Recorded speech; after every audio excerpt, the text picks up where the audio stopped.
Plastic کے کور میں رکھا گیا، چینی کے اندر رکھا گیا، ربر کے اندر رکھا گیا تاکہ ہم اس کو استعمال کریں. لیکن وہی تار جب ہزاروں وولٹ لے کے چلتے ہیں بڑے بڑے ٹاورز کے اوپر تو وہ کور میں نہیں ہوتے ہیں. پھر اگر کوئی ان کے قریب بھی چلا جائے تو اس طریقے سے جل جائے گا اور فنا ہو جائے گا کہ پتہ نہ لگے گا. یہی وجہ ہے کہ نور محمد جب دنیا میں آیا تو بشری کور میں آیا تاکہ آپ نماز پڑھ سکیے ان کے پیچھے، آپ ان سے مسئلہ پوچھ سکیے، آپ ان سے مصافحہ کر سکیے، آپ ان کے پائے مبارک چوم سکیے. اور وہی نور جب عالم بالا میں جا رہا تھا تو جبرائیل نے کہا آگے بڑھوں گا تو جل جاؤں گا.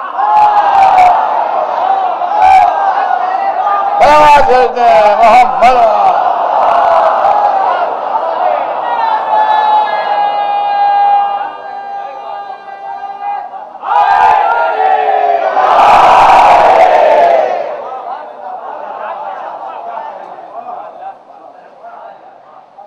وہی تھے، کوئی دوسرے صاحب نہیں تھے. وہی تھے جو آپ کی مسجد میں تشریف فرما ہوتے ہیں، وہی تھے جو آپ کے ساتھ گلیوں میں چلتے ہیں، سڑک پر باتیں کرتے ہیں آپ سے. کوئی دوسرے بزرگوار نہیں جا رہے تھے وہاں، مگر وہاں تابش انوار کا وہ عالم تھا کہ انسان کی حقیقت کیا ہے، جو سب سے عظیم ملک تھا، امین وحی اور سارے ملائکہ کا سردار. وہ بھی ایک منزل کے اوپر جا کے کہتا ہے کہ اب نہیں آگے بڑھ سکتا، اب اگر آگے بڑھوں گا تو جل جاؤں گا. لیکن اب میں اس کو کیا کروں کہ جو ان کے دامن سے لپٹ جائے، جو ان کے دامن سے لپٹ جائے.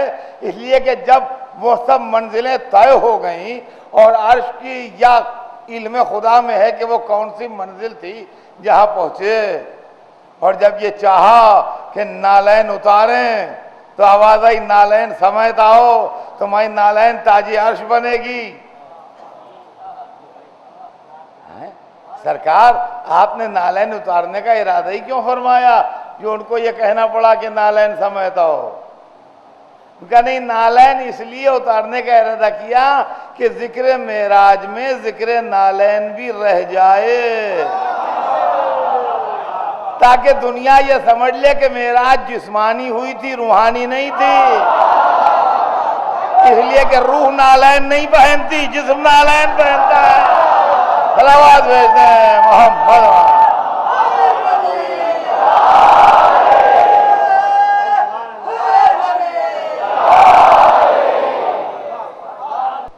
اور تو جو دامن سے لپٹ گیا وہ کہاں پہنچ گیا یہ تو خدا ہی بہتر جانتا ہے. لیکن ہاں ہم یہ جانتے ہیں کہ یہ وہ نور ہے کہ اللہ نے ہماری ہدایت کے واسطے اس کو بشری شکل میں بھیجا. اب کچھ معاملے ایسے ہیں کہ اس میں ہمیں بھی انتظار ہے کہ جب اسی خاندان کا آخری فرد آئے گا تو ہم اس سے یہ پوچھیں گے کہ آقا اتنا بتا دیجئے کہ یہ پردے والا معاملہ کیا ہے، یہ پردے کے ادھر کیا تھا، پردے کے ادھر کیا تھا. صلوات بھیجتے ہیں محمد.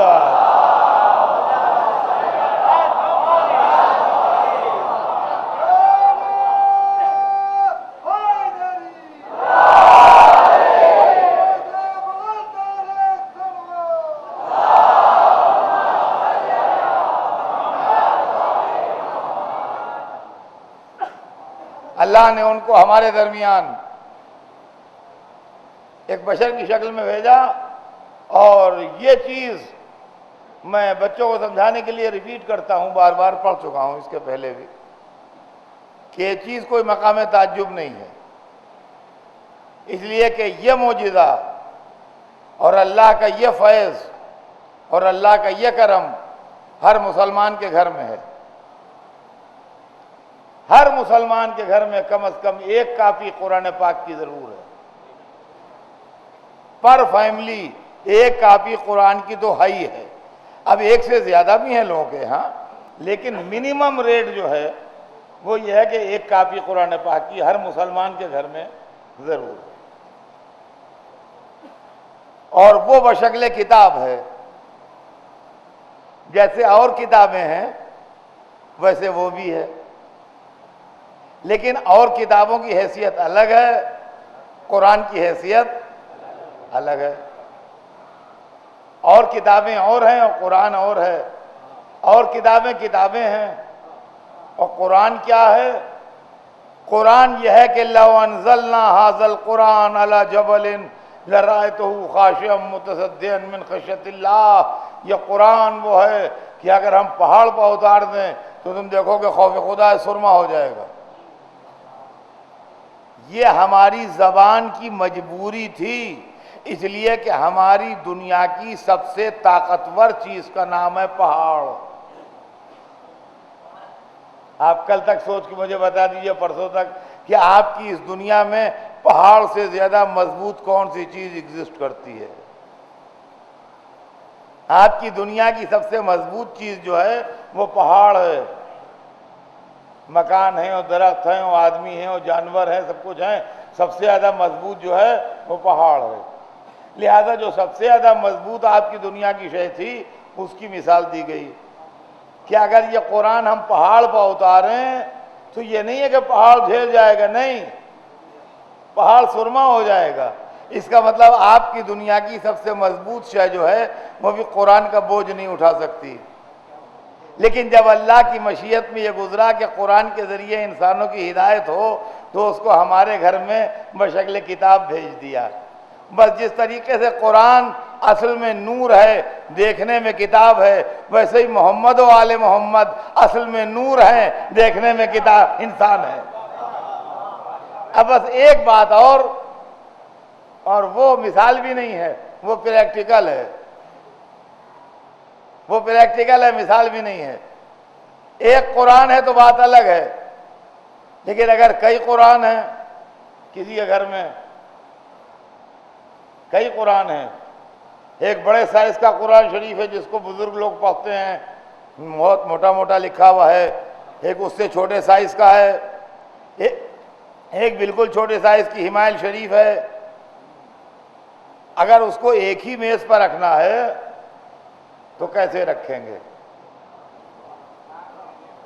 دیکھیے، اگر کتابیں اور قرآن رکھنا ہے تو قرآن سب سے اوپر رہے گا۔ اگر 4-5 کتابیں اور قرآن رکھنا ہے تو قرآن سب سے اوپر رکھا جائے گا، قرآن کے اوپر کوئی کتاب نہیں رکھی جائے گی۔ لیکن اگر گھر میں 2-3 قرآن ہیں اور ایک ہی ٹیبل پر ان کو تلے اوپر رکھنا ہے تو کیسے رکھیے گا؟ دیکھیے پریکٹیکل ہے، رکھ کے دکھائیے ہمیں کیسے رکھیے گا۔ ایک اتنے بڑے سائز کا قرآن ہے، ایک اتنے سائز کا ہے، ایک چھوٹے سائز کا ہے، اس کو تلے اوپر رکھنا ہے۔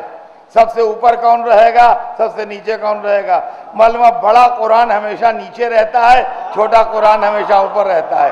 اب چاہے کعبے میں دیکھ لیجئے چاہے مسجد میں دیکھ لیجئے، بڑا قرآن نیچے ہے، چھوٹا قرآن۔ صلوات بھیج دیں محمد۔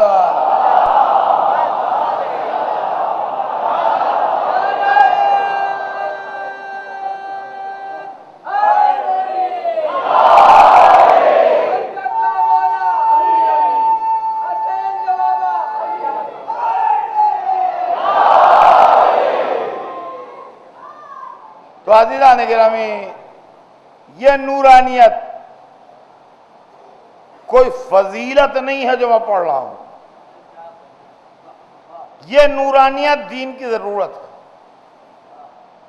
میں آج تقریر کر رہا ہوں، ہو سکتا ہے کہ فضاؤں سے میری آواز آج کے 1000 برس کے بعد نکال کے پیش کی جائے، اس لیے کہ علم انسانی کہاں سے کہاں پہنچ جائے گا یہ نہیں کہا جا سکتا ہے۔ اور اس وقت یہ کہا جائے کہ آج سے 1000 برس پہلے ایک مقرر گزرا جس نے یہ بات کہی تھی، نشاندہی کی تھی، آج ہم اس کو اپریشیٹ کرتے ہیں۔ یہ نورانیت رسول جو ہے اور نورانیت آل رسول جو ہے یہ دین کی ضرورت ہے، یہ فضیلت نہیں ہے۔ یہ دین کی ضرورت ہے، فضیلت نہیں ہے۔ کیوں ضرورت ہے؟ ضرورت اس لیے ہے کہ رسول آیا ہے تعلیم لے کے ادھر سے، اس کو یہاں قرآن کا درس دینا ہے، وہ آیا ہے قرآن پڑھانے کے لیے۔ قرآن میں بار بار یہ تذکرہ آیا ہے یعلمہم الکتاب والحکمہ، کتاب و حکمت کی تعلیم دے، کتاب و حکمت کی تعلیم دے، کتاب و حکمت کی تعلیم دے۔ تو اللہ نے اپنے رسول کو استاد بنا کے بھیجا ہے، مدرس بنا کے بھیجا ہے، پڑھانے والا بنا کے بھیجا ہے کہ آن کے دنیا کو وہ قرآن کی تعلیم دے۔ تو جس کتاب کی تعلیم دینے کے لیے کوئی استاد آئے، عقل بھی کہتی ہے، انصاف بھی کہتا ہے کہ اس پوری کتاب کی نالج اس میں ہونا چاہیے۔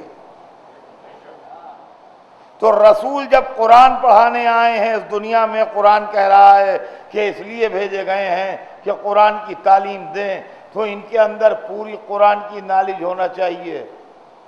پوری قرآن میں کتنی نالج ہے؟ پورے قرآن میں کتنی نالج ہے؟ قرآن اگر خود نہ بتاتا تو ہمیں معلوم نہ ہوتا۔ قرآن نے اپنی نالج خود بتائی کہ لا رطب ولا یابس الا فی کتاب مبین، کوئی خشک و تر ایسا نہیں ہے جو کتاب مبین میں نہ ہو۔ معلومہ قرآن دیکھنے میں کتاب ہے، اصل میں لائبریری ہے۔ قرآن دیکھنے میں کتاب ہے، اصل میں لائبریری ہے۔ دنیا کی سب سے بڑی لائبریری جو اس وقت ایگزسٹ کرتی ہے وہ امریکہ میں ہے، اس کا نام ہے library of Congress. Washington D C جو ان کا کیپٹل ہے، وہاں وہ لائبریری ہے، جو لوگ جانتے ہیں وہ جانتے ہیں۔ ان کا کہنا یہ ہے کہ جتنی کتابیں پریس سے نکلی ہیں وہ سب ہمارے یہاں ہیں۔ وہ مینuscripts کا دعویٰ نہیں کرتے، ہاتھ کی لکھی کتابوں کا دعویٰ نہیں کرتے، ہو کہتے جتنی پریس سے نکلی ہیں کتابیں وہ ہمارے یہاں ہیں۔ لائبریری آف کانگریس جا کے دیکھیے تو آپ کو اپنی جہالت پر افسوس ہوگا۔ پوری عمر آدمی کی گزر جائے اس کو پڑھ نہیں سکتا ہے، ایک سیکشن نہیں پڑھ پائیے گا پوری زندگی میں، جبکہ وہ مکمل نہیں ہے لائبریری، اس لیے کہ جو کتابیں ضائع ہو گئیں وہ اس میں نہیں ہیں، جو کتابیں دور جہالت میں جل گئیں وہ اس میں نہیں ہیں، جو کتابیں مینuscript کی شکل میں ہیں وہ اس میں نہیں ہیں، وہ کتابیں جو آج سے 20 برس بعد لکھی جائے گی وہ کتاب آج اس میں نہیں ہے۔ تو لائبریری آف کانگریس نامکمل ہے، مگر انسان نہ پڑھ سکتا ہے نہ پڑھا سکتا ہے۔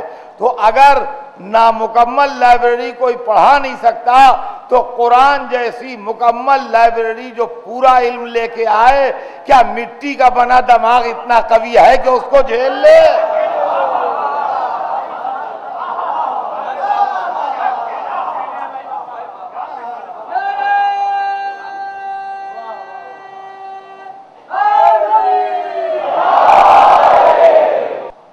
عزیزان گرامی، ہر چیز کی ایک طاقت ہوتی ہے، اس طاقت سے زیادہ کام آپ نہیں لے سکتے۔ یہ مسجد بڑی قدیم ہے، بہت عمدہ ہے، اپنی تعمیر کے لحاظ سے، اپنے اسٹرکچر کے لحاظ سے بہت خوبصورت ہے، لیکن اگر اس کے متولی یہ چاہیں کہ ہم 25 مالے کی بلڈنگ بنا دیں تو اس کنسٹرکشن پر نہیں بن سکتی۔ جو اس وقت ایگزسٹ کر رہا ہے کنسٹرکشن، اس کے اوپر 25 مالے کی بلڈنگ نہیں بن سکتی ہے۔ یہ جو دیواریں ہیں، یہ جو پلرز ہیں، ان کی جتنی طاقت ہے یہ 25 مالے کی بلڈنگ کو بوجھ نہیں برداشت کر پائیں گے۔ تو جب آرکیٹیکٹ کو، انجینئرز کو بلائیے گا تو وہ کہیں گے 25 مالے کی نہیں 50 مالے کی بن جائے گی، مگر گراؤنڈ زیرو سے بنے گی۔ بالکل زمین سے لے کے ہم چلیں گے فاؤنڈیشن، اور آپ کہیے ہم 50 مالے کی بنا دیں گے، مگر اس کے اوپر آپ چاہیے بنا لیجئے تو نہیں بن سکتی۔ تو عزیزان گرامی، مٹی کا دماغ قرآن کا بوجھ اٹھا لے، یہ نہیں ہے۔ لہذا عقل کہتی ہے کہ جب تک ادھر کا پڑھا ہوا نہ ہو اس وقت تک قرآن کی تعلیم نہیں دے سکتا۔ اچھا آپ دوسری منزل سنیے، یہ تو رسول کی بات تھی کہ اللہ نے اپنے رسول کو پڑھا کے بھیج دیا. اللہ نے اپنے رسول کو پڑھا کے بھیج دیا، وہ نورانی ہے. لیکن اگر مٹی کا بنا ہوا دماغ سمجھ نہ سکا تو اس کے علم سے فائدہ کون اٹھائے گا؟ لہذا ضرورت اس بات کی ہے کہ محمد کا کم از کم ایک شاگرد نوری ہو تاکہ محمد کا علم آگے بڑھے.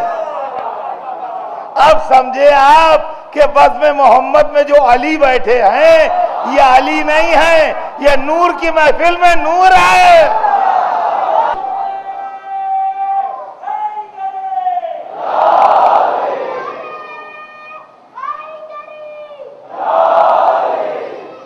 اس پر ہنسیے گا نہیں، یہ جہالت حسواتی ہے یا عداوت حسواتی ہے؟ یا انسان کی جہالت حسواتی ہے یا اہل بیت کی جن دلوں میں عداوت ہے وہ ہنستے ہیں. اللہ نے اپنے حبیب کو تعلیم دی. محفل محمد میں علی تھے، علم محمد سے علی کو ملا. محفل علی میں حسن تھے، علم علی سے حسن کو ملا.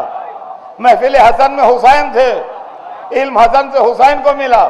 محفل حسین میں زین العابدین تھے، علم حسین سے زین العابدین کو ملا. محفل زین العابدین میں محمد باقر تھے، علم کا خزانہ ادھر منتقل ہوا.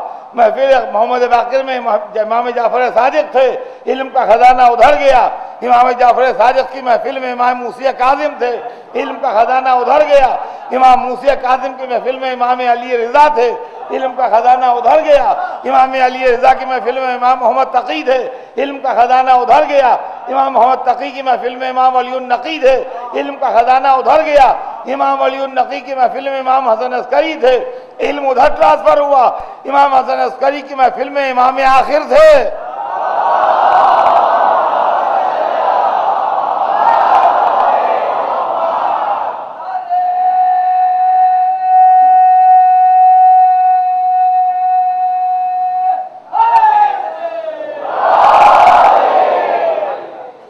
علم ادھر منتقل ہوا.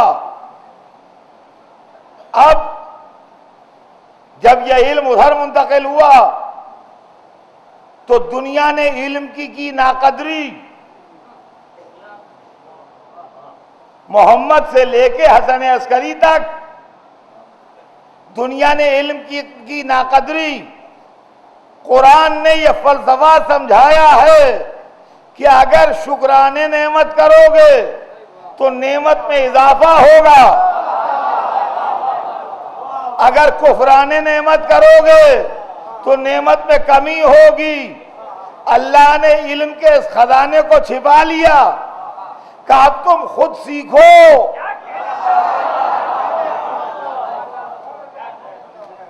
تحقیق و جستجو کر کے آگے بڑھو، علم حاصل کرو، یہاں تک کہ جب دنیا اپنے علم کے کلائمیکس تک پہنچ جائے. کیوں میرے دوستو اور کیوں میری آواز سننے والوں، کیا اسلام صرف عرب کے چرواہوں کے لیے آیا تھا؟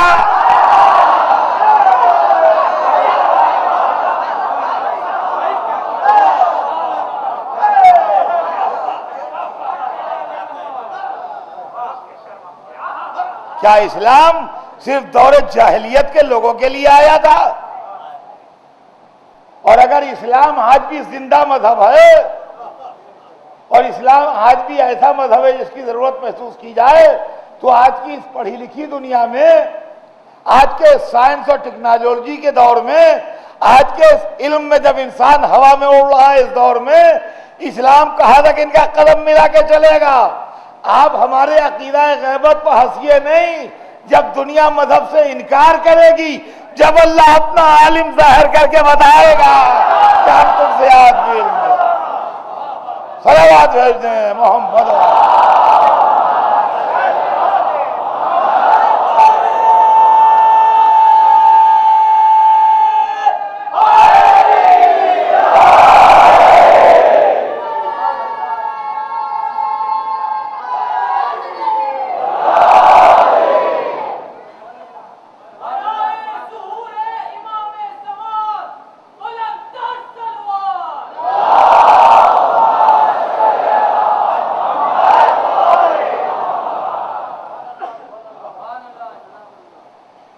سلسلہ امامت جو ہے، نہ یہ حکومت ہے، نہ یہ ملوکیت ہے، نہ یہ حصول دولت ہے، نہ یہ پیری مریدی ہے،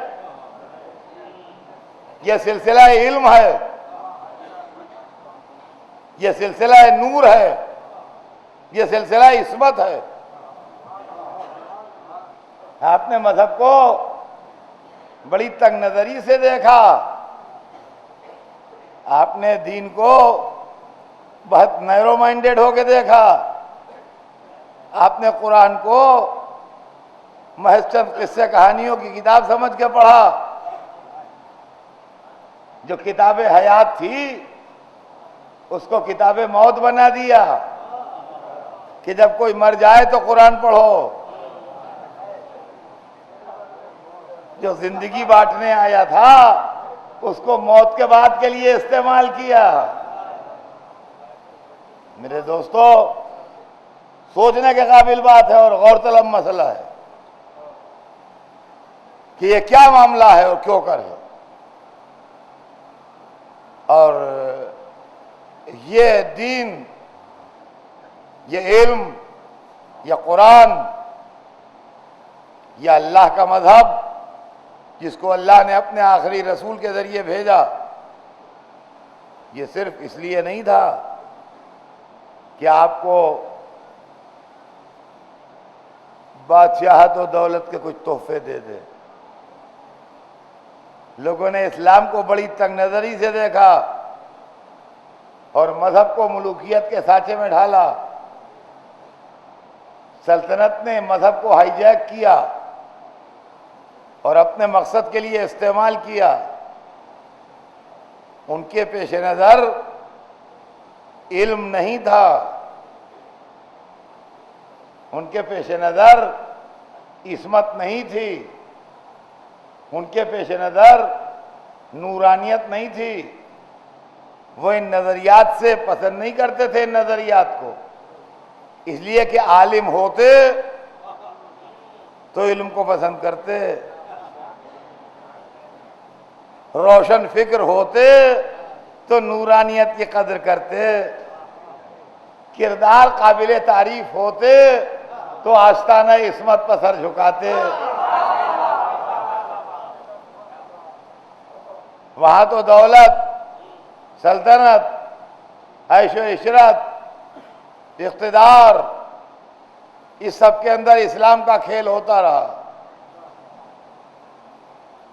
اور لوگ تماشا دیکھتے رہے۔ ہمارے پاس الحمدللہ سلسلہ علم چلتا رہا۔ اور عزیزان گرامی، جب بات ادھر کے پڑھے کی آ جائے، یہ میں چاہتا ہوں یہ چھوٹی چھوٹی باتیں ہیں، وقت میرے پاس تنگ ہے، میرے آڈینس جو ہے، میرے سننے والے جو ہیں، ان کے کانوں تک یہ باتیں پہنچ جائیں۔ دنیا کے ماہ و سال اور ہمارے کیلنڈر ہمارے لیے بڑی چیز ہیں، ان کے لیے بڑی چیز نہیں ہے۔ جو تخلیق کائنات کے پہلے بنائے گئے ہیں ان کی عمر 5 برس کی ہے کہ 50 برس کی ہے، فرق کیا پڑتا ہے؟ یہ تو آپ کا کیلکولیشن ہے کہ آپ کے یہاں 5 برس کا بچہ ناسمجھ ہوتا ہے اور 50 برس کا بزرگ تجربہ کار اور سمجھدار ہوتا ہے۔ لیکن یہ اس لیے ہے کہ آپ نے دنیا میں 50 برس بتا لیے ہیں، اس لیے آپ کو اس کا تجربہ ہو گیا ہے۔ لیکن جس کے سامنے دنیا بنی ہے،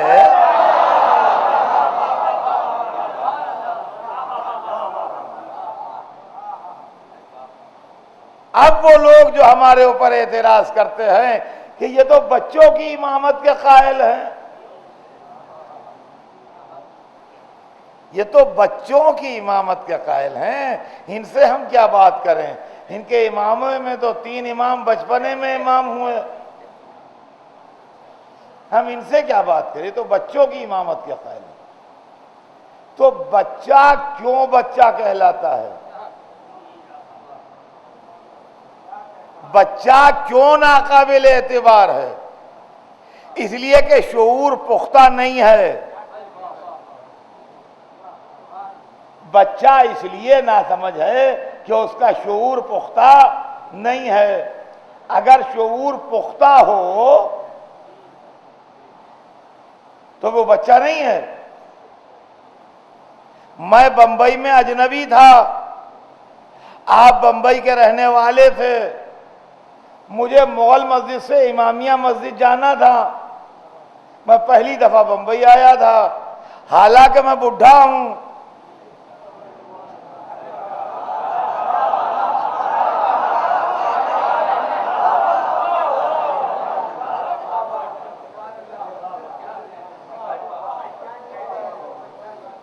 حالانکہ میں بڈھا ہوں، مگر پہلی مرتبہ بمبئی آیا تھا اور مجھے امامیہ مسجد جانا تھا مغل مسجد سے.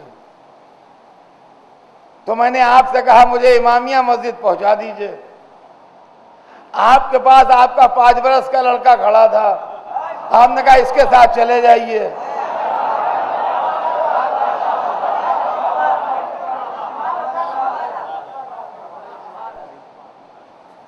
اب میں نے کہا میں تو نہیں جاؤں گا، میں بڈھا ہو کے بچے کی قیادت میں کیسے جاؤں؟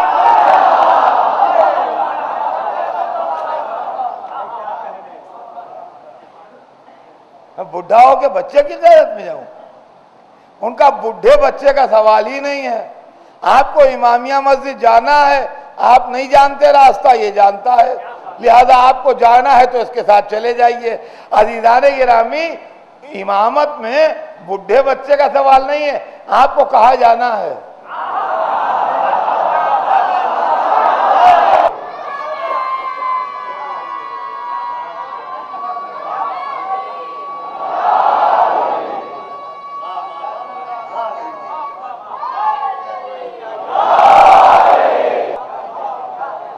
تو عزیزان گرامی، مسئلہ جو ہے اس کو اس طرح سمجھیے. لوگ باتوں کو خواہ میں الجھا دیتے ہیں، اصلیت نہیں. آپ کو جنت جانا ہے نا. تو اگر بچہ جنت کا راستہ جانتا ہے تو اس بڈھے سے افضل ہے جسے نہیں معلوم ہے.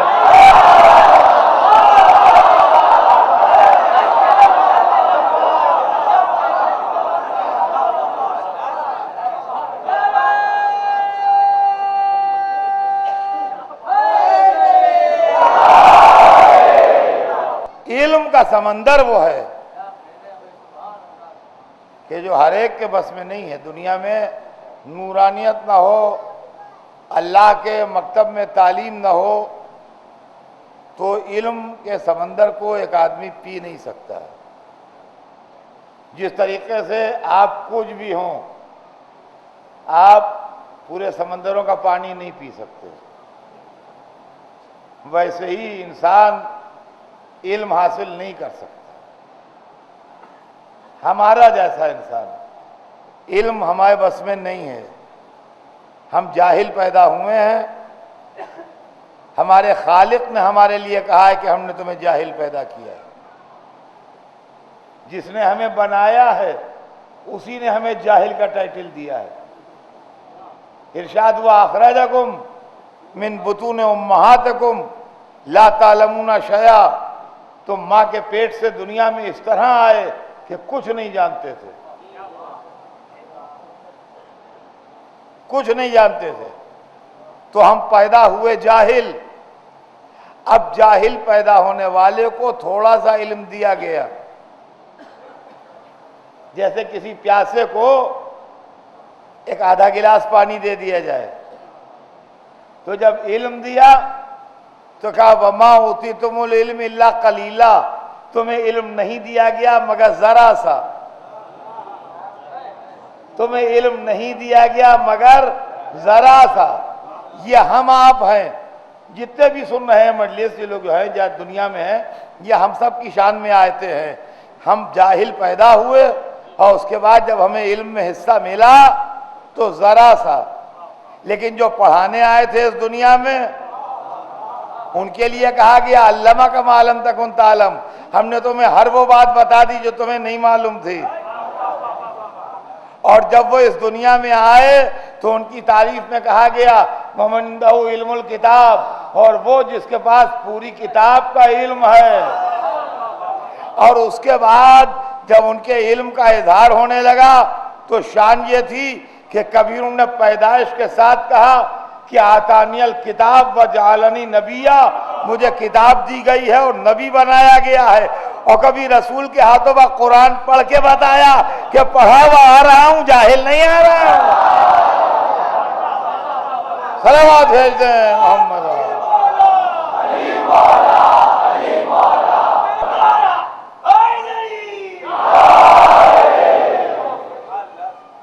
میں آج سے 2 سال پہلے یونائٹڈ نیشنز کے تحت ایک سروے ہوا تھا اور ایک سیمینار ہوا تھا، جس کے اندر دنیا کے لنگوسٹکس کے جو ایکسپرٹ ہیں وہ بلائے گئے تھے، ورلڈ کلاس کے جو انٹلیکچوئلس اور اسکالرس اور پروفیسرز تھے جو پوری دنیا میں جن کا نام اور شہرت تھی، وہ بلائے گئے۔ اور اس کے بعد جب اس سیمینار کے فائنڈنگز اور جو کچھ اس میں باتیں ہوئی تھیں وہ سامنے آئیں پرنٹ ہو کے، تو وہاں یہ بات کہی گئی کہ پورے گلوب کے اوپر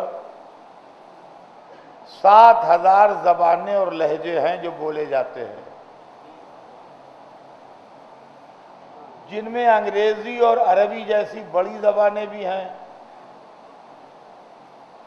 اور بعض ایسی چھوٹی چھوٹی زبانیں بھی ہیں جن کو افریقہ کے صرف ایک قبیلے کے چند آدمی بولتے ہیں،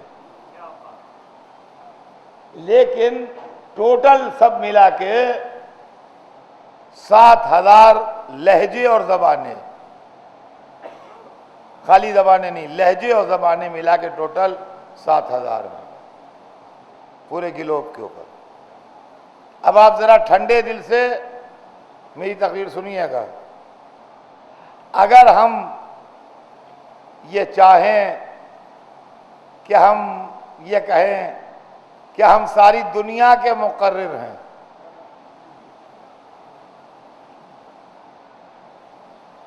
تو ہمیں ساری دنیا کی زبانیں اور لہجے بھی آنا چاہیے۔ تو صاحب آنا چاہیے کہ نہیں؟ ورنہ اگر ہم کہیں کہ ہم تو ساری دنیا کے مقرر، ان کا عربی میں بولیے، کہا عربی تو آتی نہیں، کہا فرنچ میں بولیے، کہا فرنچ تو آتی نہیں، کیا اسپینش میں بولیے، کہا وہ تو آتی نہیں۔ پھر آپ نے کہا کیونکہ آپ ساری دنیا کے مقرر ہیں، آپ اردو کے مقرر ہیں، اردو کی زبان تک کر رہی ہے، آپ اپنی حد سے آگے نہ بڑھیے۔ تو اگر ہمارے دل میں یہ تمنا پیدا ہو کہ ہم اپنے کو کہیں کہ ہم ساری دنیا کے مقرر ہیں،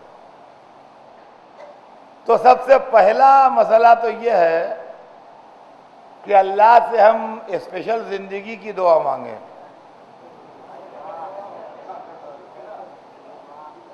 کم از کم 1 سال ایک لہجے یا ایک زبان کے لیے تو چاہیے۔ تو پہلے تو اپلیکیشن دی ماننے والے 7,000 برس کی زندگی سینکشن کر دے۔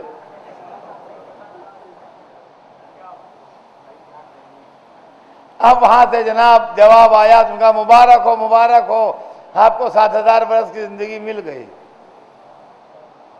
فوراً دوسری اپلیکیشن موو کی، معبود اسپیشل میموری گرانٹ کر، اس لیے کہ 40 برس 50 برس میں جو پڑھا تھا وہ بھول گئے ہیں، 7,000 برس پرانا پڑھا ہوا یاد رہے۔ صاحب وہاں سے جواب اس اپلیکیشن کا بھی آ گیا، کل کہ ارے اطہر صاحب بڑے لکی ہیں آپ کو میموری بھی سیکشن ہو گئی، ایک دفعہ جو پڑھیں گے آپ بھولیں گے نہیں کبھی۔ اب بیٹھ گئے پڑھنے، اور 7,000 برس تک کہیں مڑ کے نہیں دیکھا، پڑھتے ہی رہے۔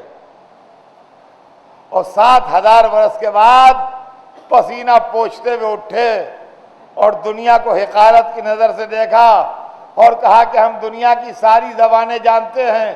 تو علم کے قافلے نے قہقہا لگایا، کہا اس جاہل بڈھے کو دیکھو، یہ پاگل ہو گیا ہے، سٹیا گیا ہے بڈھا، یہ کہہ رہا ہے میں دنیا کی ساری زبانیں جانتا ہوں۔ آج سے 7,000 برس پہلے جو زبانیں بولی جاتی تھیں یہ وہ جانتا ہے. علم کا قافلہ 7,000 برس آگے نکل چکا ہے.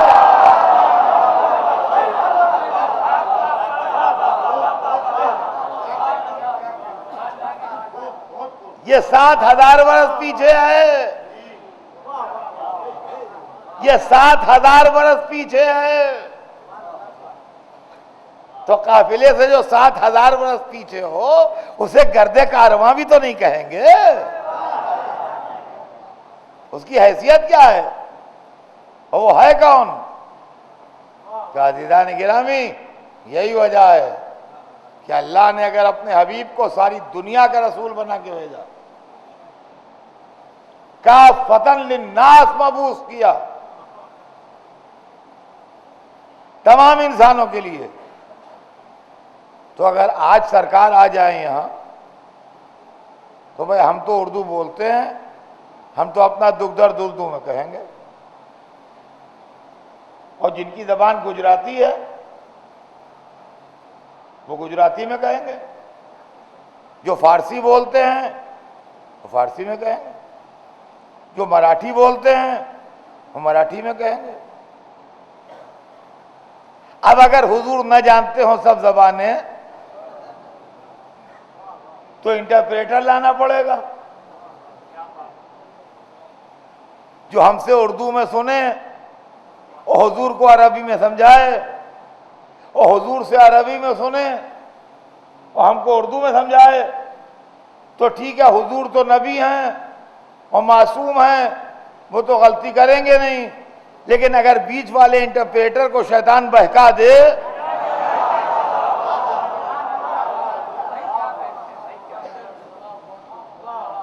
کہ ہم نے اردو میں کہا کہ حضور سے پوچھو کہ فلاں چیز ہم کھائیں، اس کو شیطان نے بہکا دیا. حضور نے منع کر دیا کہ نہیں یہ نہ کھاؤ، جائز نہیں ہے. انہوں نے ہم سے کہا فرما رہے ہیں کھاؤ. تو ہماری گمراہی کی ذمہ داری کس پر ہوئی؟ تو عزیزان گرامی یہی وجہ تھی کہ حضور کے پاس جس زبان کا بولنے والا آیا آپ نے اس زبان میں گفتگو کی. میں نے کتاب میں پڑھا ہے کہ 10ویں امام کے پاس، امام علی النقی علیہ السلام،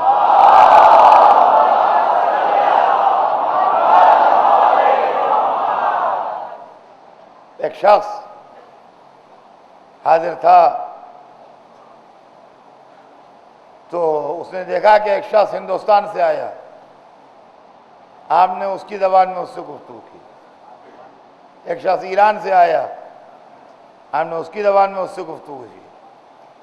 ایک شخص اور کسی علاقے سے آیا، افریقن کوئی تھا یا کوئی تھا باہر، ہم نے اس کی زبان میں گفتگو کی. اور وہ اندازہ لگا رہا تھا کہ یہ تو اہل زبان کی طرح بول رہے ہیں. تو نے کہا یا ابن رسول اللہ آپ کتنی زبانیں جانتے ہیں؟ تو آپ نے فرمایا کہ تم یہ سوچو کہ اگر دنیا کے تمام انسانوں کی زبان ہم نہ جانیں گے تو ان پر حجت خدا کیسے بنیں گے؟ تو عزیزان گرامی اگر چند جاہلوں کی سمجھ میں مرتبہ محمد و آل محمد نہ آئے تو یہ ان کے جہل کا قصور ہے. ہم اپنی تاریخ تھوڑی ختم کر دیں گے، دفن کر دیں گے. اور اس کے بعد وہ کہتا ہے کہ حضرت نے ایک پتھر کا چھوٹا سا ریزہ تھا، زبان مبارک سے مس کر کے مجھے دے دیا اور میں نے اپنے منہ میں رکھ لیا، تو مجھ کو دنیا کی کئی زبانوں کو عبور حاصل ہو گیا. معلوم ہے کہ یہ وہ علم ہے کہ جو لعاب دہن کے ذریعے آگے بڑھتا. اب سمجھے آپ رسول کیوں زبان چسا رہے تھے؟ آواز بھیج دیں محمد.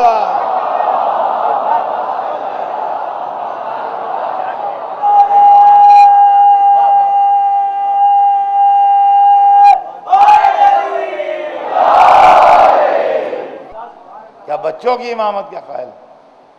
بچہ بوڑھا کیا چیز ہے؟ علم ہونا چاہیے. اگر علم سے خالی ہے تو بوڑھا بیکار ہے، اگر علم والا ہے تو بچہ قابل تعریف ہے. ہمارے نویں امام محمد تقی علیہ السلام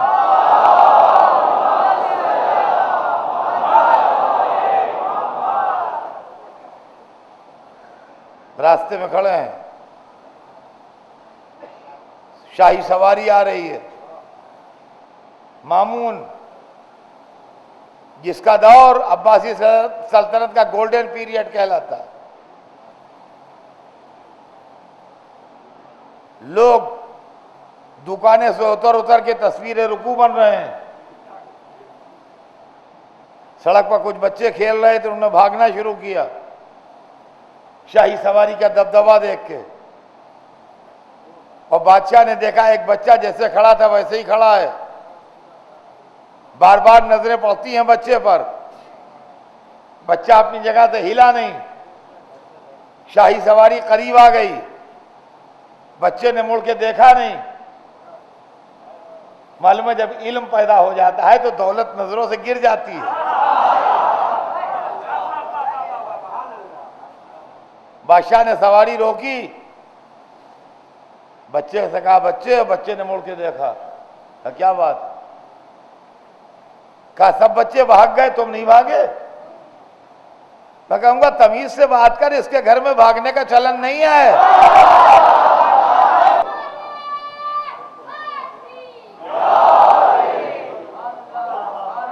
کہا سب بچے بھاگ گئے تم نہیں بھاگے؟ کہا نہ راستہ تنگ تھا نہ میں تیرا مجرم تھا۔ اس کو شاک لگا، ہم سے باتیں کرنے میں لوگ ہکلانے لگتے ہیں، بڑے بڑے لوگوں کی لفظیں نہیں ملتی، صحیح یہ کیسا بچہ ہے جو اس طریقے سے ٹک جواب دے رہا ہے؟ لگا آپ کون ہیں؟ آپ کا نام کیا ہے؟ کہا محمد۔ باپ کا نام کیا ہے؟ کہا علی۔ دادا کا نام کیا ہے؟ موسیٰ۔ کس خاندان کے ہیں؟ بنی ہاشم۔ سمجھ گیا، پہچان گیا، سواری آگے بڑھا دی۔ بادشاہ لوگ یہ باز جو ہوتا ہے اس کو بڑے شوقین ہوتے ہیں ہمیشہ سے، آج بھی عرب شیخ شوقین ہے۔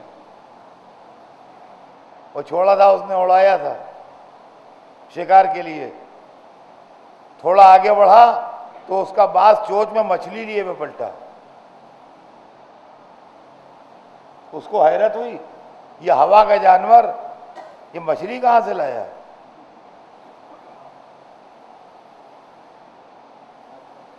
سوچا انہی سے پوچھ لو، اگر یہ وہی ہیں تو پتہ لگ جائے گا۔ دیکھیے جو حق چھینتے ہیں وہ خوب جانتے ہیں حقدار کون ہے۔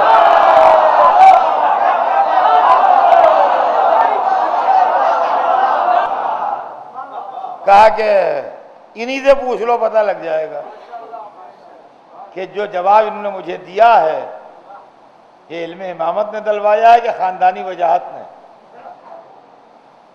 دیکھیے علم ایسے نہیں پرکھا جاتا ہے، سوال کر کے علم پرکھا جاتا ہے۔ مٹھی بند کر کے آپ کسی پروفیسر سے جا کے پوچھیں میری مٹھی میں کیا ہے، یہ علم پرکھنے کا طریقہ نہیں ہے۔ اس نے سواری گھمائی، بچہ وہیں کھڑا تھا، کہتا ہے بتائیے میری مٹھی میں کیا ہے۔ یہ علم نہیں پرکھ رہا ہے، آنکھیں کھول کے تاریخ پڑھیے، علم پرکھنے کا یہ طریقہ نہیں ہوتا ہے، یہ امامت پرکھ رہا ہے۔ کیا بتائیے میری مٹھی میں کیا ہے؟ امام مسکرائے، کہا اللہ نے اپنی قدرت کے ذریعوں میں مچھلیاں خلق کی ہیں، بخارات کے ساتھ وہ بلند ہو جاتی ہیں کبھی آسمان کی طرف، وہاں سے بارش کے ساتھ برستی ہیں، بادشاہوں کے باز انہیں شکار کرتے ہیں، وہ مٹھیوں میں بند کر کے آل محمد کے علم کا امتحان لیتے ہیں۔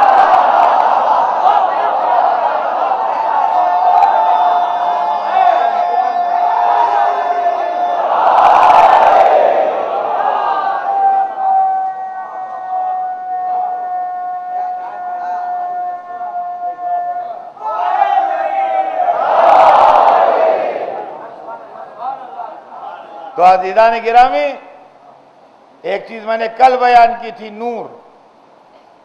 ایک چیز میں نے آج آپ کے سامنے پیش کی، علم.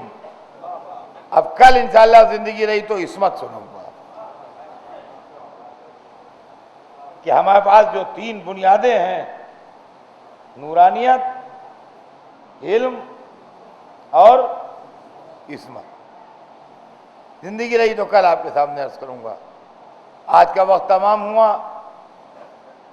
اور وقت کے ساتھ بات بھی آج تمام ہو جائے گی، اس لیے کہ سارے فضائل اور سارے مرتبے ایک طرف، مگر ساتھ ہی ساتھ بار بار یہ خیال بھی آتا ہے کہ ایک ایک دن محرم کا آگے بڑھ رہا ہے، اور ایک ایک دن کے آگے بڑھنے کا مطلب یہ ہے کہ ہمارے دل کا درد و غم بھی ایک ایک دن آگے بڑھ رہا ہے. آج محرم کی 2 تاریخ، یہ 3 رات آ گئی، یعنی 2 محرم ختم ہو گئی. آج ہی کی تاریخ وہ تاریخ ہے جب حسین کا قافلہ کربلا پہنچا. وہ قافلہ جو 28ویں رجب کو مدینے سے نکلا تھا، آج وہ قافلہ کربلا پہنچ گئے. کربلا آباد ہو گئی، مدینہ ویران ہو گیا. سیدہ کا گھر اجڑ گیا. کیا خوب کہا ہے کسی شاعر نے کہ لکھا ہے کہ کربلا میں گھر زہرا کا ایسا اجڑا کہ پھر نہ آباد ہو. آج کربلا چلیے، میرے ساتھ چل کے کربلا کی سیر کیجئے. آج کربلا کے میدان میں آبادی ہے.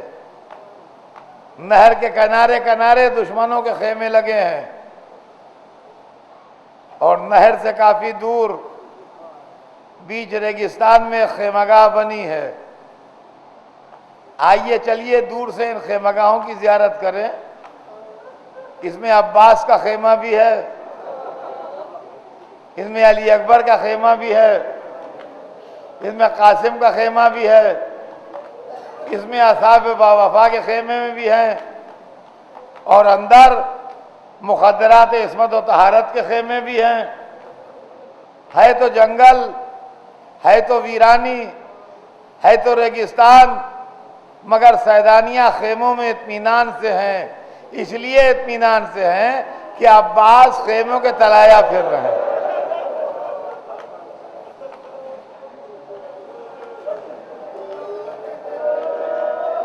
عباس خیموں کے تلایا پھر رہے ہیں.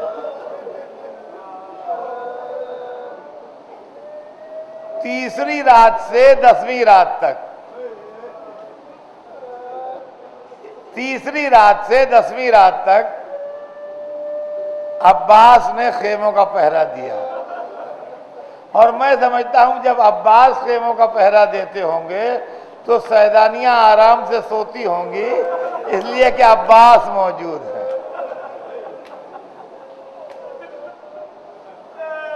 آج تیسری رات ہے ایام اضحیٰ کی عزیزوں. آج کی رات سے جو خیموں کا پہرا شروع ہوا تو شب عاشور تک عباس خیموں کا پہرا دیتے رہے. عاشور کی رات بڑی بھیانک رات تھی. بے وفا دشمن سے ہر وقت اندیشہ تھا، لہذا عباس بھی پہرا دے رہے تھے اور حسین کے اصحاب بھی پہرا دے رہے تھے. اور اسی عالم میں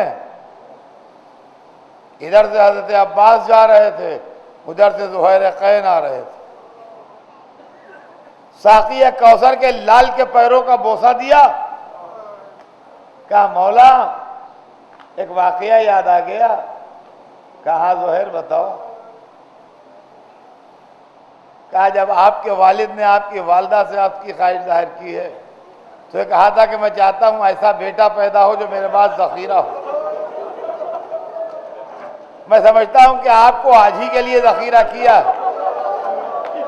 با اتنا سننا تھا کہ ایک انگڑائی لی، کہا تو شجعونی یا زہیر، زہیر شجاعت دلا رہے ہو، ارے اجازت دلوا دو۔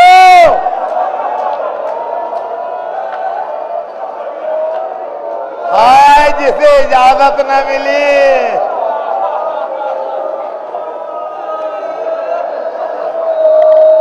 عزیزان گرامی، تیسری رات سے 10ویں رات تک تو عباس نے پہرا دیا، لیکن کربلا میں جب 11ویں رات آئی تو خیمے جل چکے تھے، محافظ مارے جا چکے تھے، زہرا کا باغ لوٹ چکا تھا۔ زینب ایک نیزہ ہاتھ میں لیے، کبھی اس میت کے پاس، کبھی اس میت کے پاس، کبھی جلی قناتوں کے چاروں طرف بے کس سیدانیوں کو پہرا دے۔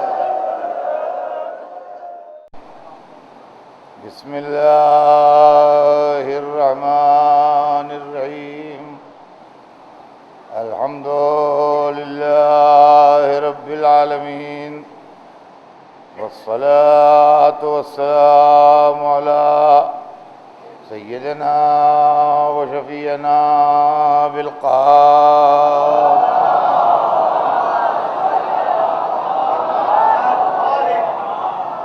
وآلہ الطیبین الطاہرین المعصومین، ولعنۃ اللہ علی اعدائہم اجمعین، من یومنا ھذا الی یوم الدین۔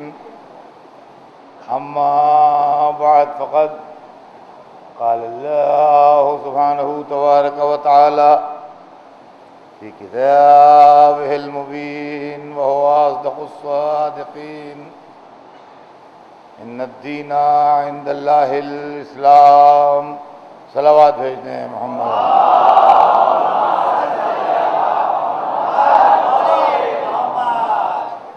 خداوند عالم قرآن مجید میں ارشاد فرما رہا ہے کہ یقیناً دین اللہ کے نزدیک اسلام ہے۔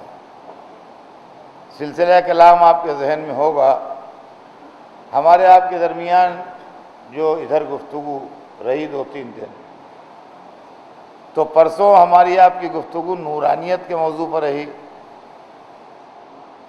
کل ہماری آپ کی گفتگو علم کے موضوع پر رہی، اور آج کے لیے یہ وعدہ تھا کہ عصمت کے موضوع پر بات ہوگی، اس لیے کہ ہمارے یہاں رہبر کے لیے یہ 3 بنیادی صفتیں ضروری ہیں، وہ نورانی ہو، وہ عالم ہو، وہ معصوم ہو۔ تو نورانیت کی گفتگو ہو چکی، علم کی گفتگو ہو چکی، آج عصمت کی گفتگو ہوگی۔ سب سے پہلے میں یہ چاہوں گا کہ اپنے سننے والوں، خاص طور سے بچوں، نوجوانوں کو عصمت کی ڈیفینیشن بتا دوں کہ عصمت کہتے کس کو ہیں۔ عصمت کی ڈیفینیشن ہمارے علم کلام میں یہ ہے کہ عصمت اللہ کا ایک لطف خفی ہے، یعنی سیکرٹ کرم، اس کا لطف خفی، خفی کہتے ہیں سیکرٹ، اللہ کا ایک لطف خفی ہے جو انسان کو ہر غلطی سے بچاتا ہے۔ یہ عصمت کی ٹیکنیکل ڈیفینیشن ہے۔ عصمت کی دوسری ڈیفینیشن جو عام طور سے کہی جاتی ہے تاکہ لوگوں کی سمجھ میں آئے، وہ یہ ہے کہ جو شخص پیدائش کے وقت سے لے کے موت کے وقت تک، پیدائش کے وقت جو پہلی سانس لیتا ہے دنیا میں، اور موت سے پہلے جو آخری سانس لیتا ہے، پیدائش سے لے کے موت تک کوئی چھوٹا یا بڑا گناہ جان کے یا بھولے سے بھی اس میں ہے، جان کے یا بھولے سے نہ کرے، وہ معصوم ہے۔ یہ بچوں کو سمجھانے کے لیے ایزی ہے یہ ڈیفینیشن، جو آسانی سے سمجھ میں آ جائے کہ جو پیدائش سے لے کے موت تک جان کے یا بھولے سے کوئی چھوٹا یا بڑا گناہ نہ کرے، وہ معصوم ہے. یہ ڈیفینیشن انگریزی میں بھی ہے، وہ بھی سنا دوں تاکہ لوگوں کی سمجھ میں آ جائے اور اچھی طرح بات کلیئر ہو جائے. انگریزی میں جو عصمت کی ڈیفینیشن کی گئی ہے وہ یہ ہے کہ divinely protected from all kinds of since and errors. Divinely protected from all kinds of since and errors, یہ ہے معصومیت کی ڈیفینیشن. ہمارے پاس رہبر کا معصوم ہونا ضروری ہے. رہبر کا معصوم ہونا اس لیے ضروری ہے کہ اگر رہبر معصوم نہیں ہوگا تو دین کے مسئلے میں شک رہ جائے گا کہ خدا جانے اس نے صحیح بتایا کہ غلط بتایا. لہذا رہبر کا معصوم ہونا ضروری ہے، اور وہی عقل جو ہم کو یہ سمجھاتی ہے کہ اللہ ہونا چاہیے، اور وہی عقل جو ہم کو یہ سمجھاتی ہے کہ رسول ہونا چاہیے، وہی عقل ہم کو یہ بھی سمجھاتی ہے کہ رہبر کو معصوم ہونا چاہیے اور رہبر کو بے خطا ہونا چاہیے. قرآن مجید میں ایک آیت بھی موجود ہے جس میں اہل بیت کی عصمت کا تذکرہ کیا گیا، جو آیت تطہیر کے نام سے مشہور ہے، جس کے اندر یہ ارشاد پروردگار ہے کہ انما یرید اللہ لیذھب عنکم الرجس اہل البیت ویطہرکم تطہیرا.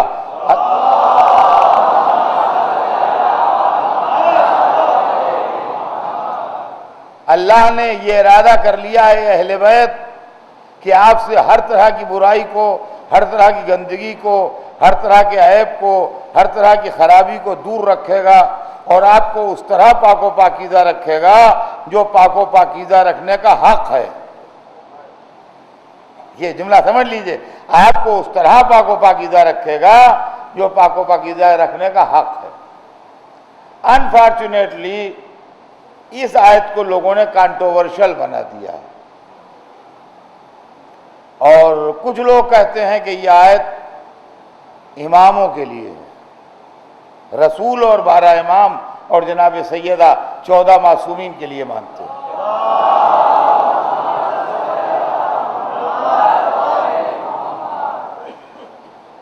چنانچہ ہم لوگ اس کو 14 معصومین کے لیے مانتے ہیں، اور کچھ لوگوں کا یہ خیال ہے کہ نہیں، رسول کی ازواج جو ہیں ان کی شان میں یہ آیت.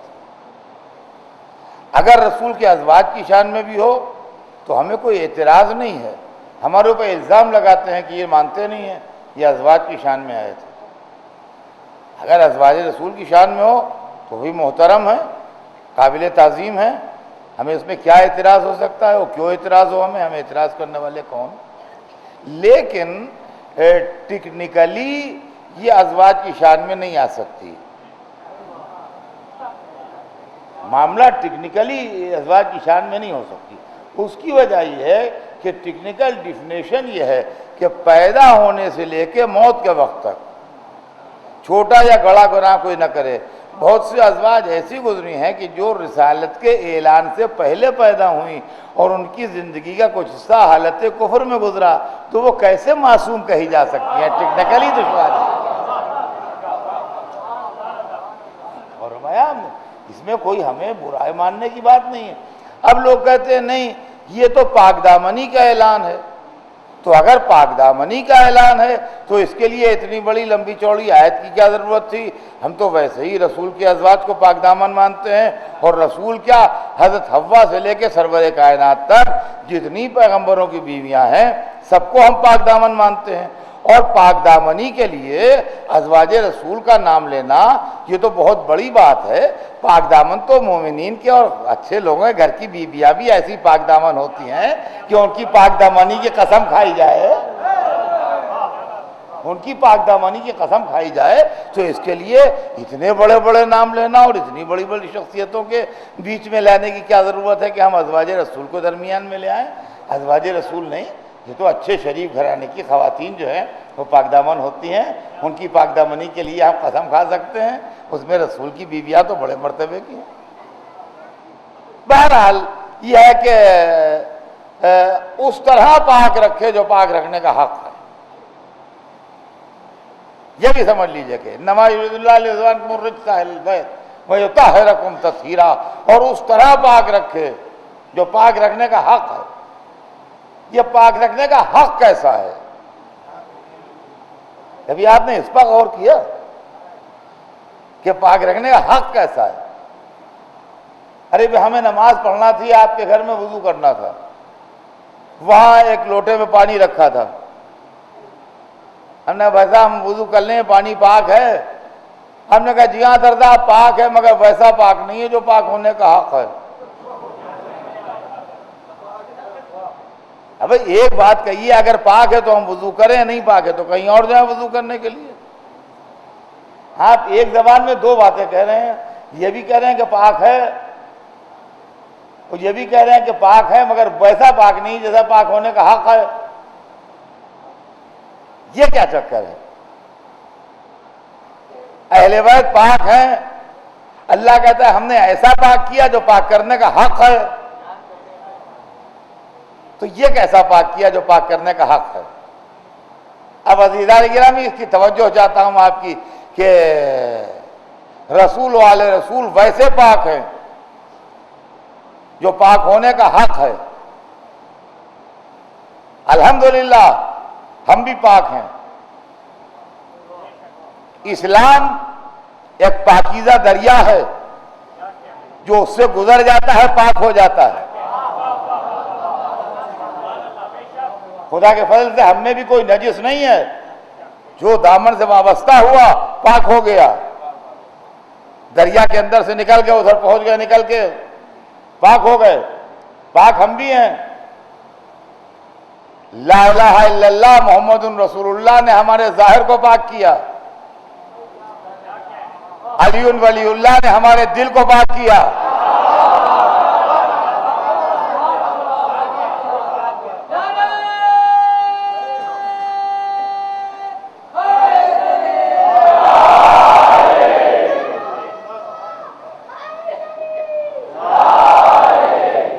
نکاح نے ہمارے نسب کو پاک کیا، زکات و خمس نے ہمارے مال کو پاک کیا۔ ہم بھی پاک ہیں، ایسی بات نہیں ہے کہ ہم پاک نہیں ہیں، مگر ویسے پاک نہیں ہے جو پاک ہونے کا حق ہے۔ میں باوضو بھی ہوں اور اپنے علم و یقین کی حد تک کپڑے بھی میرے پاک ہیں اور جسم بھی پاک ہے، ممبر پر حاضر ہوں، مسجد میں بیٹھا ہوں۔ یہاں تک میرے علم و یقین کا سوال ہے، میرا لباس بھی پاک ہے، میرا جسم بھی پاک ہے، میں وضو بھی کیے ہوں، لیکن ان سب باتوں کے باوجود ویسا پاک نہیں ہوں جو پاک ہونے کا حق ہے، اس لیے کہ نجاست ہر طرف سے میری طاق میں ہے۔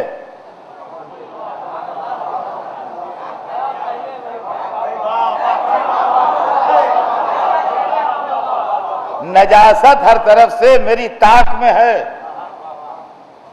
تقریر کے زور میں ہاتھ جو تھا وہ اس سے ٹکرایا، یہ مائک سے اس میں اتنا سا ایک تار نکلا ہوا تھا، اس سے لڑ گئی انگلی، وہ کٹ گئی، اس سے نکلا خون، وہ خون تھا نجس، وہ لگا رومال میں، رومال نجس ہوا، اس سے میں نے پوچھا ماتھا، ماتھا نجس ہوا، پسینہ ٹپک کے گرا کپڑوں پر، کپڑے نجس ہوئے۔ دیکھیے پاک تھا مگر نجس ہو گیا۔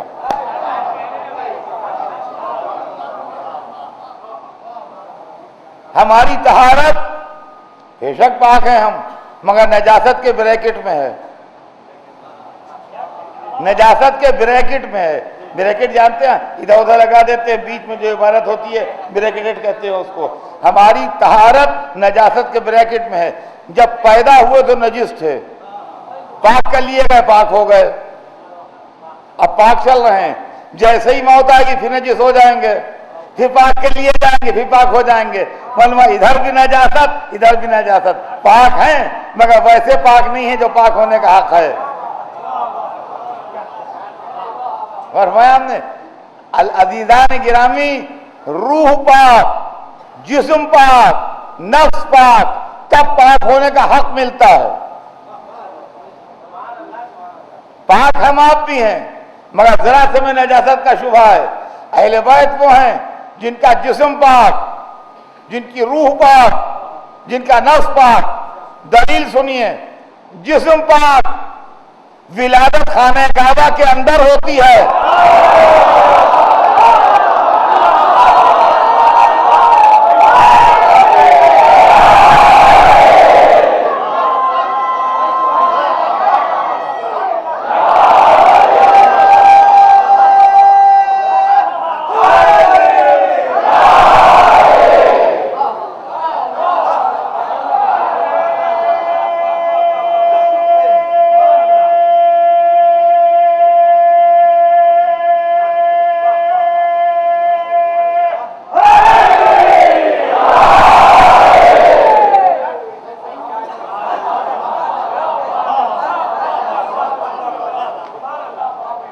جسم پاک،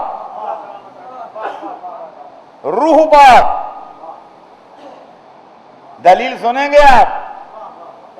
پہلے لوگوں کے گھر کے دروازے مسجد میں کھلتے تھے، ایک دن حکم پروردگار نے آ کے سب کے دروازے بند کر دیے، مگر علی کا دروازہ کھلا رہا، ہر حالت میں مسجد میں آ جا سکتے ہیں.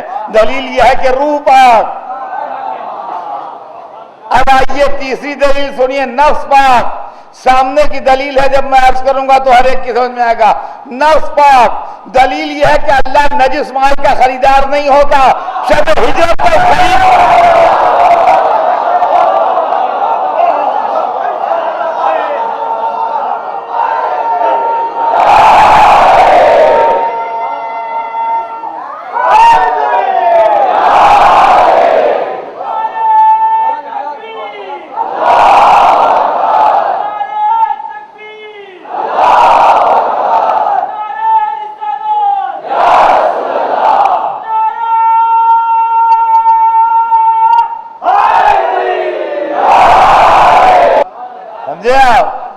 یہ جو حق ہے پاک ہونے کا، ان کی طہارت اور ان کی عصمت اور ان کی پاکیزگی، یہ کوئی فضیلت نہیں ہے جس پر جھگڑا ہو.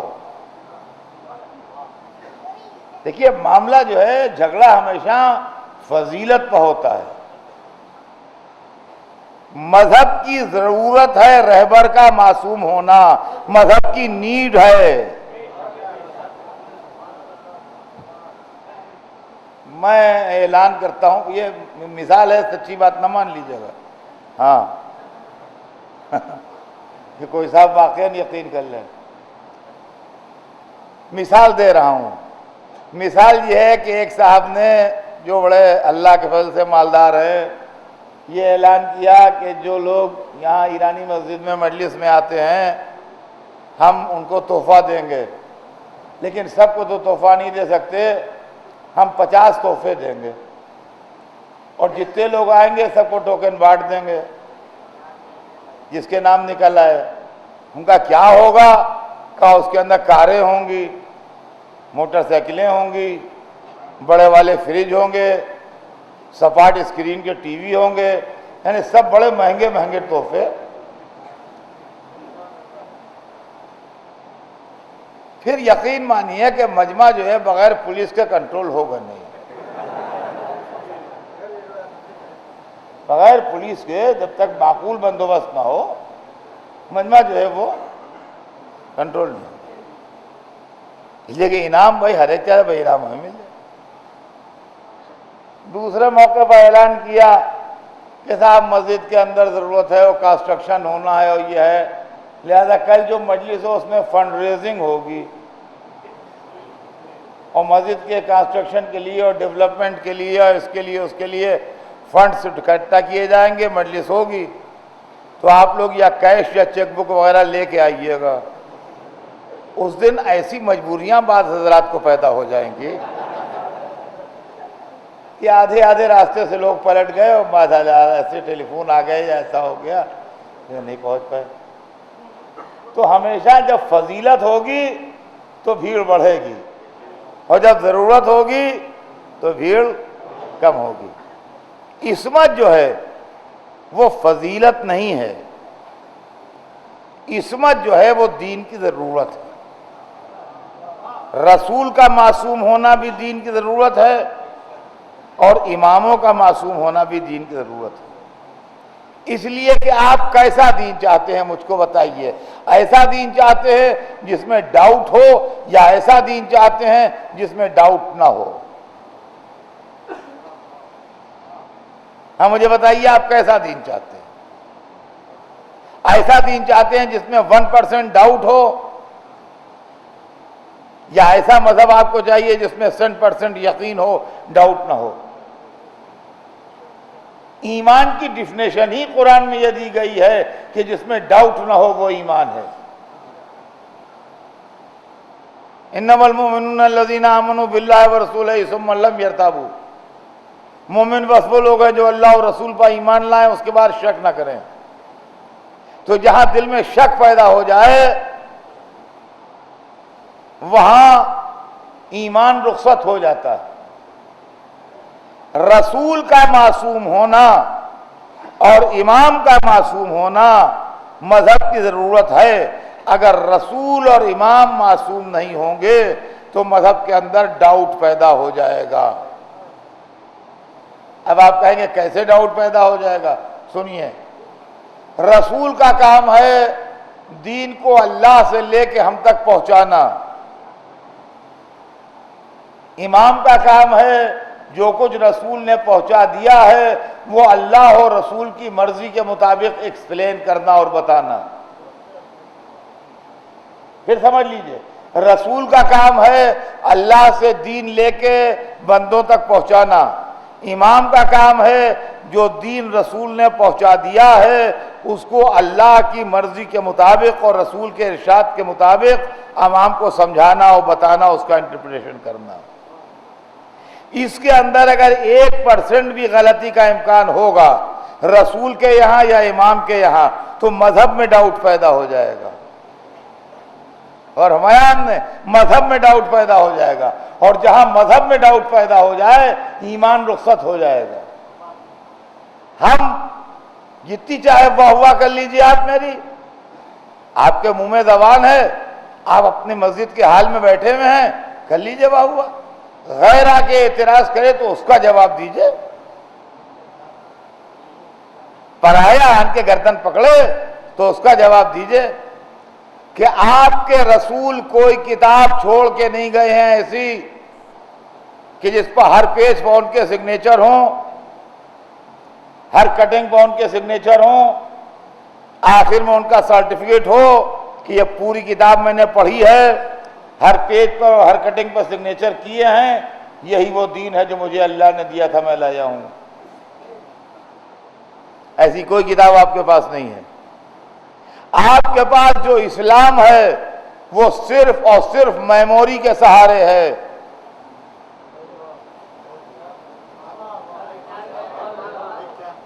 آپ کے پاس جو اسلام ہے وہ صرف اور صرف میموری کے سہارے ہے. کیا انسانی میموری اتنی پرفیکٹ ہوتی ہے کہ جو کہا جائے اس کو یاد رکھے؟ کل بھی میں نے مجلس پڑھی تھی یہاں اور آپ نے دل کھول کے میری تعریف بھی کی تھی. میں آپ سے ریکویسٹ کرتا ہوں کل جو کچھ پڑھا تھا وہ آج مجھے سنا دیجئے. آپ میں ایک سے ایک پڑھے لکھے آتے ہیں، ایک سے ایک اسکالر آتے ہیں، مولانا آتے ہیں، فارن کی مذہبی تعلیم حاصل کیے ہوئے لوگ آتے ہیں، سب آن کے مجلس میں بیٹھتے ہیں. اگر انڈیویجول کیپیسٹی میں نہیں کر سکتے آپ کمیٹی بنا لیجئے، 10 15 20 25 50 آدمیوں کو جمع کر لیجئے، اس کے بعد آپ میری مجلس کل کی لکھ دیجئے. تو میں معمولی آرڈینری آدمی ہوں، آپ ہی میں سے ایک ہوں، نہ عالم ہوں، نہ اسکالر ہوں، نہ ولی ہوں، نہ نبی ہوں، نہ امام ہوں، نہ پیشوا ہوں. ایک آرڈینری آدمی ہوں میں. ایک معمولی انسان کی 1 گھنٹے کی تقریر اتنا بڑا مجمع جو ساری دنیا میں مجھے سن رہا ہے ایز اٹ از نہیں لکھ سکتا تو سب سے بڑے رسول کی 23 برس کی پھیلی بھی تبلیغ.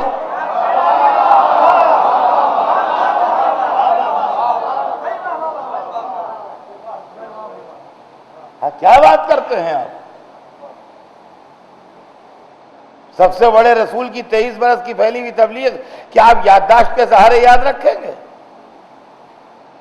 اور یادداشت کے سہارے یاد کیسے رہے گی؟ آپ کے پاس جو کچھ بھی ہے اس کا جائزہ لیجئے، آپ اس کو پڑھیے، اعتراض کرنے سے پہلے، ہم پر ہنسنے سے پہلے آپ ہم سے بات کیجئے۔ دیکھیے اگر ہماری بات میں معقولیت ہے تو اس کو ایکسیپٹ کیجئے، اگر ہماری بات میں معقولیت نہیں ہے تو اس کو معقولیت سے ریجیکٹ کر دیجئے۔ یادداشت کے سہارے آپ نہیں لکھ پائیں گے۔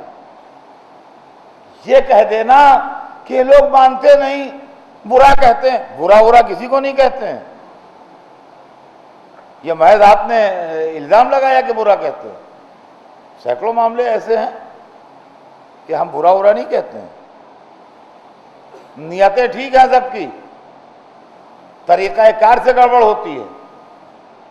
اب آئیے میں آپ کو مثالیں سناتا ہوں، مثالیں سنیے۔ رسول اللہ جب مبعوث برسالت ہوئے تو 5 برس کے بعد، مثال ہے یہ، ایک آدمی آیا رسول کے پاس اور اس نے آن کے کہا کہ یا حضور فلاں چیز حلال ہے کہ حرام ہے؟ اس وقت اسلام میں وہ چیز حرام تھی، آپ نے فرما دیا حرام ہے، اس نے سنا، اچھا وہ بھی نیک دل ہے، برا نہیں ہے آدمی وہ، جب وہ اپنی بستی میں گیا تو اس نے جا کے کہا کہ میں نے رسول سے پوچھا تھا، انہوں نے بتایا کہ فلاں چیز حرام ہے۔ صحیح کہا، غلط نہیں کہا، دھوکہ نہیں دیا اس نے، فریب نہیں کیا، اس پہ الزام نہیں دے سکتے۔ مدینے میں آنے کے بعد 5 برس کے بعد ایک دوسرا آدمی آیا، اس وقت وہ چیز حلال ہو چکی تھی،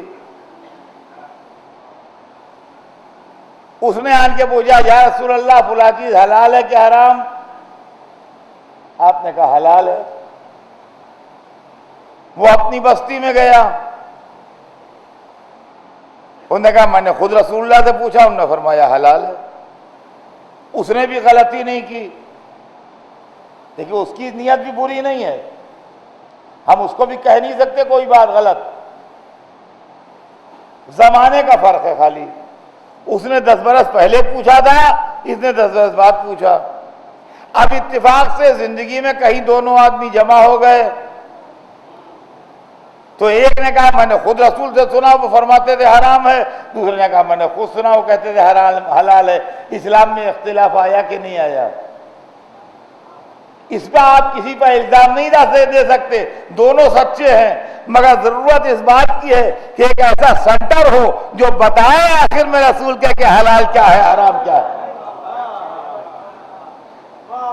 اور آگے آئیے اور آپ کو سناتے ہیں۔ ہر آدمی کی ذہانت و انٹیلیجنس ایک سی نہیں ہوتی،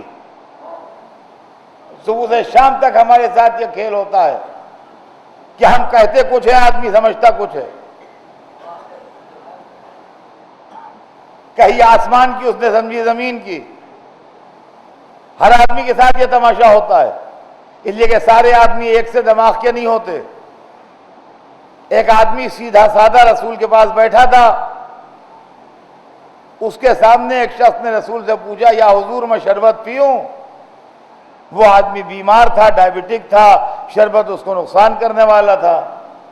رسول نے فرمایا تمہارے لیے شربت جائز نہیں ہے۔ یہ حکم خاص تھا اس پرٹیکولر آدمی کے لیے، یہ سمجھے سب کے لیے جائز نہیں ہے۔ اب آپ ان پر بھی بدنیتی کا الزام نہیں لگا سکتے۔ تو عزیزان گرامی ضرورت اس بات کی ہے کہ ایک مرکزیت ہو۔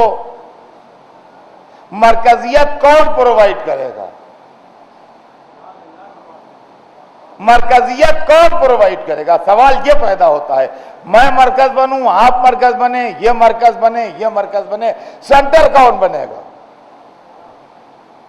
رسول جب دنیا سے چلے جائیں شریعت چھوڑ کے تو ایک سینٹر ہونا چاہیے جو بتائے کہ ناسخ کیا ہے، منسوخ کیا ہے، جائز کیا ہے، ناجائز کیا ہے، کون لفظ کن معنوں میں استعمال ہوا ہے، حکم عام کیا ہے، حکم خاص کیا ہے، پرٹیکولر آدمی کے لیے کیا حکم ہے، عام آدمی کے لیے کیا حکم ہے۔ سینٹر ہونا چاہیے۔ سینٹر کون بنے گا؟ ہر آدمی آدمی دعوے دار ہے کہ سینٹر میں ہوں، ہر ایک کے فالوور دعوے دار ہوں گے کہ ہمارا لیڈر سینٹر بنے گا، تو فیصلہ کیسے ہوگا؟ تو یا رسول اللہ آپ ہی سینٹر بنا کے جائیے تاکہ آپ کے بعد جھگڑا نہ ہو، جب مسئلوں میں اختلاف پیدا ہو تو ہم کس کے پاس جائیں؟ کہا کہ میں سینٹر بنا کے جا رہا ہوں، ماننا نہ ماننا تمہارا کام، انا مدینۃ العلم وعلی بابها،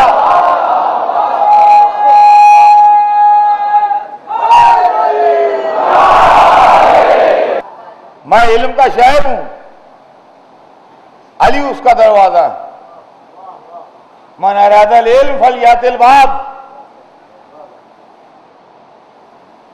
جس کو علم سیکھنا ہو وہ دروازے تک آئے۔ اور عزیزان گرامی، خدا برا کرے تعصب کا، جو کچھ بھی تعصب کی آگ بھڑکائی گئی عہد بنی امیہ میں، اس کی وجہ سے اسلام میں اختلافات زیادہ ہو گئے، ورنہ جب رسول دنیا سے گئے تھے تو بزرگان اسلام علی کے پاس پوچھنے آتے تھے اور علی سے مسائل پوچھ کے جاتے تھے، لیکن بعد میں در علی کو چھوڑ دیا گیا، اور جب در علی کو چھوڑ دیا گیا تو اختلافات کی آگ اور بھڑکنے لگی۔ تو حضور عصمت دین کی ضرورت ہے، اس لیے کہ کہاں سے آپ لے کے چلیں گے اس پورے معاملے کو؟ جو اسلام کے اسکول آف جورسپروڈنس مرتب ہوئے ہیں وہ رسول کے 125 برس بعد اور 150 برس بعد مرتب ہوئے ہیں۔ جو حدیث کی کتابیں لکھی گئی ہیں وہ رسول کے 250 برس کے بعد لکھی گئی ہیں۔ کوئی کام 250 برس کے بعد ہوا ہے، کوئی کام 150 برس کے بعد ہوا ہے، کوئی کام 200 برس کے بعد ہوا ہے۔ یادداشت کے سہارے ہم کس کس پر بھروسہ کریں گے؟ یادداشت کے سہارے ہم کس کس پر بھروسہ کریں گے؟ آپ ہمیں بتائیے۔ لہذا ضرورت اس بات کی ہے کہ اسلام میں عصمت کا نظام ہو، رسول معصوم ہو تاکہ دین کے پہنچانے میں غلطی نہ کرے، امام معصوم ہو تاکہ دین کو بیان کرنے میں غلطی نہ کرے۔ اور ہمایان میں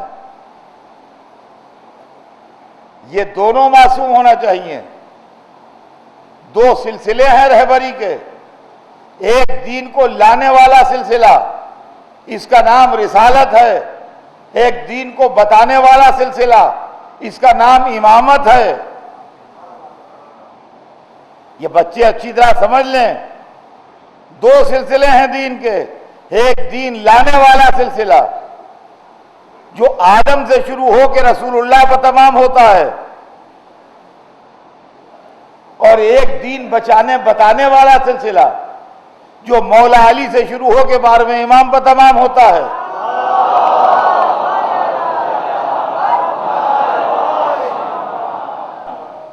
یہ دو سلسلے ہیں عزیزان گرامی، کہ سمجھیے عصمت کے دو سمندر ہیں، پاکیزگی کے دو سمندر ہیں، نور کے دو سمندر ہیں، علم کے دو سمندر ہیں۔ ایک سمندر کا نام ہے رسالت، ایک سمندر کا نام ہے امامت۔ جب تک دین آتا رہے گا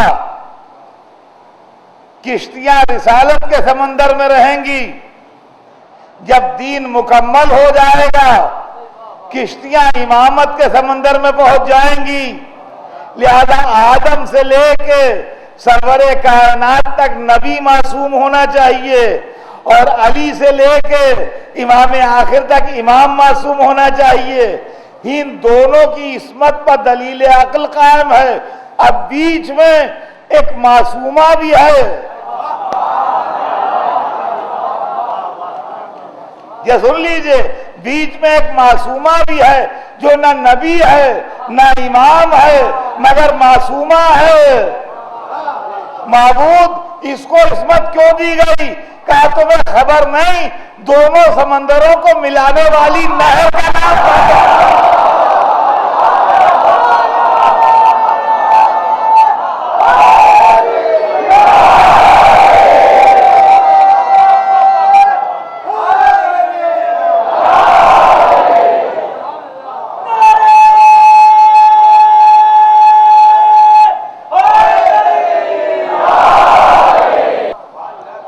یہ دونوں سمندروں کو ملانے والی نہر کا نام فاطمہ ہے۔ ان دونوں سمندروں میں ان کے علاوہ دوسرا راستہ ہی نہیں ہے۔ جس کو رسالت کے سمندر سے امامت کے سمندر میں آنا ہے وایا فاطمہ آئے، اور جو وایا فاطمہ نہیں آئے گا اس کی کشتی ساحل سے ٹکرا کے ٹوٹ جائے گی۔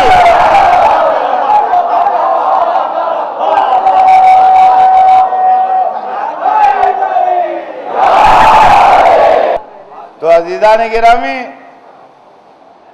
مسئلہ جو ہے وہ یہ ہے کہ عصمت دین کی ضرورت ہے، اور معصوم ہونا اس لیے ضروری ہے کہ ہمیں یقین ہو سکے کہ یہ جو کچھ رسول نے بتایا ہے یہ وہی ہے جو اللہ نے فرمایا تھا، اور جو کچھ امام نے وضاحت کی ہے یہ وہی ہے جو رسول لائے ہیں، اور یہ وہی ہے جو اللہ نے بھیجا ہے۔ اس کے اندر شک شبہ کی گنجائش نہیں، اور انسانی میموری اس قابل نہیں ہے۔ مٹی کا بنا ہوا دماغ غلطی کرتا ہے، ہم بھول جاتے ہیں۔ یہ بات نہیں ہے کہ مخالفت ہے، نہیں، آپ بڑی محبت سے آتے ہیں میری تقریر سننے، میں آپ کا بے انتہا ممنون ہوں، مگر محبت کا مطلب یہ نہیں ہے کہ جو کچھ میں کہوں آپ یاد رکھیں۔ اگر کوئی محبت کا یہ مطلب لیتا ہے تو محبت کا غلط انٹرپریٹیشن کرتا ہے۔ میں یہ نہیں کہتا کہ لوگوں کو رسول سے محبت نہیں تھی، نہیں، محبت بہت تھی، مگر یاد نہیں رکھ سکتے تھے اس لیے کہ انسانی دماغ میں کمزوری ہے۔ اب عصمت کی تعریف میں اکثر سمجھاتا ہوں بچوں کو، پرانی بات ہے، لیکن ہر مجلس میں کچھ نئے لوگ ہوتے ہیں، کچھ نئے چہرے ہوتے ہیں، اس لیے اس بات کی وضاحت کر دیتا ہوں کہ اگر میں نے جو کل تقریر کی تھی اس کے سلسلے میں کوئی کانٹروورسی ڈیولپ ہو جائے اور کچھ لوگ اعتراض کرنے لگیں کہ صاحب فلاں بات تو اطہر صاحب بڑی غلط پڑھ دیے اور بہت قابل اعتراض پڑھ دیے، اور جب مجھ سے پوچھا گیا تو میں نے کہا نہیں، میں نے یوں نہیں کہا تھا، یہ غلط سمجھے، میں نے یوں کہا تھا۔ تو آج کی مجلس میں جب لوگ آئیں گے تو اس کا فیصلہ نہیں ہو پائے گا، فیصلہ نہیں ہو پائے گا۔ اس لیے نہیں ہو پائے گا کہ مجلس کے آنے والے 3 حصوں میں بٹ جائیں گے۔ ایک حصہ میرے ساتھ ہو جائے گا جو کہے گا ٹھیک کہہ رہے ہیں اطہر صاحب، یہ بات انہوں نے نہیں پڑھی تھی۔ دوسرا حصہ میرے خلاف ہو جائے گا، کہتا آپ پڑھی تو تھی، یہ بات تو نہیں ہے کہ نہیں پڑھی تھی۔ اور ایک تیسرا بڑا سیکشن وہ ہوگا جو کہے گا صاحب ہم مجلس میں تھے ضرور، مگر اس وقت ہمارا خیال نہیں، ہمیں یاد نہیں پڑھی تھی کہ نہیں پڑھی تھی، تو اس وقت ہمیں اس پر یاد نہیں آ رہا ہے۔ ہم سے آپ نہ پوچھیے، کچھ ہمیں گھریلو معاملات تھے الجھن کے، تو ہمارا دماغ اس میں الجھا ہوا تھا، ہمیں یاد نہیں ہے۔ تو اب کہاں سے فیصلہ ہوگا بھائی؟ آنے والے 3 حصوں میں ڈیوائیڈ ہو گئے۔ لیکن اگر خوش نصیبی سے کل کی مجلس کا ویڈیو کسی نے بنا لیا ہے تو اب کوئی کانٹروورسی آگے بڑھ نہیں سکتی۔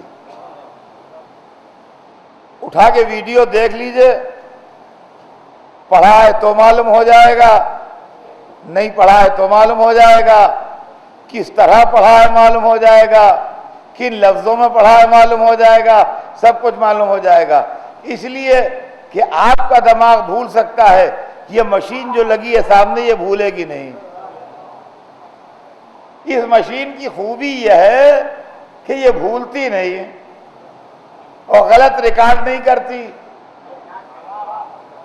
یہ نہیں ہو سکتا کہ میں کہوں صبح اور اس میں دن ریکارڈ ہو جائے، میں کہوں شام اور اس میں رات ریکارڈ ہو جائے. جو کہوں گا وہی ریکارڈ ہوگا، جتنا کہوں گا اتنا ہی ریکارڈ ہوگا، اس کے اندر کوئی فرق نہیں ہوگا. تو اگر ویڈیو بنا ہوا ہے تو اختلاف نہیں ہوگا، اور اگر ویڈیو نہیں ہے تو اختلاف ہو جائے گا. اب سمجھے آپ عصمت کیا ہے؟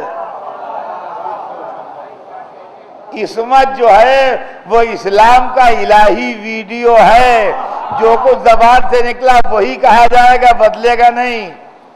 اب چاہے ایک مشین لگی ہو تب بھی وہی ریکارڈ ہوگا، 2 مشینیں لگی ہوں جب بھی وہی ریکارڈ ہوگا. اور اس میں سے کئی مشینیں میرے سامنے اس طرح کی ہیں، آپ کو میری تقریر جس مشین سے سننا ہو سن لیجئے، ایک ہی تقریر سب میں سنائی دے گی. اب سمجھے آپ جتنے امام گزرے معصوم،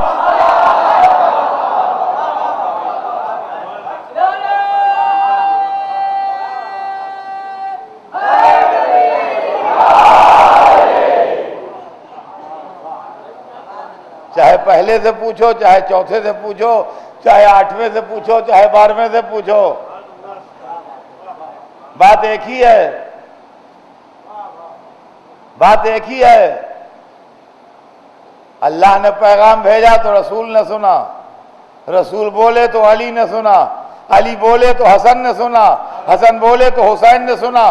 یہ سلسلہ حسن عسکری تک آیا، وہ بولے تو ان کے معصوم بیٹے نے سنا. آپ نے تو 12 دفعہ سنا، آپ نے تو 12 دفعہ سنا. اب اطمینان ہو گیا کہ یاد رہے گا. اللہ نے آخری کیسٹ لے کے سیف میں رکھ لیا.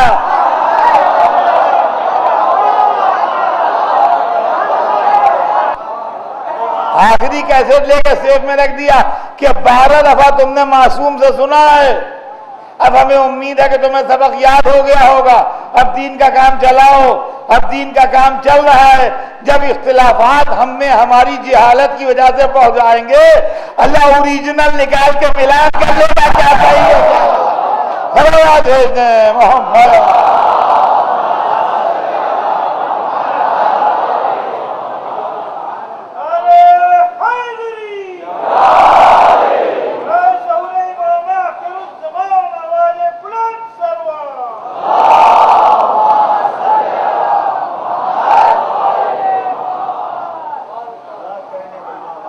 تو عزیزان گرامی، بات آگے بڑھے گی کل کی مجلس میں.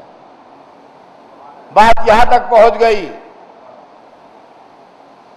کہ رہبر کو عالم ہونا چاہیے، رہبر کو نورانی ہونا چاہیے، رہبر کو معصوم ہونا چاہیے. میں نے اس پر وقت و صرف کیا،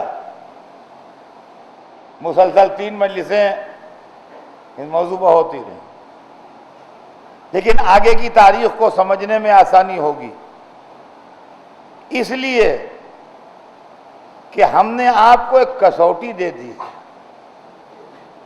آپ اس کو سنیے اور رات بھر غور کیجئے. کل کی مجلس جب ہو تو آپ رات بھر غور کر چکے ہوں.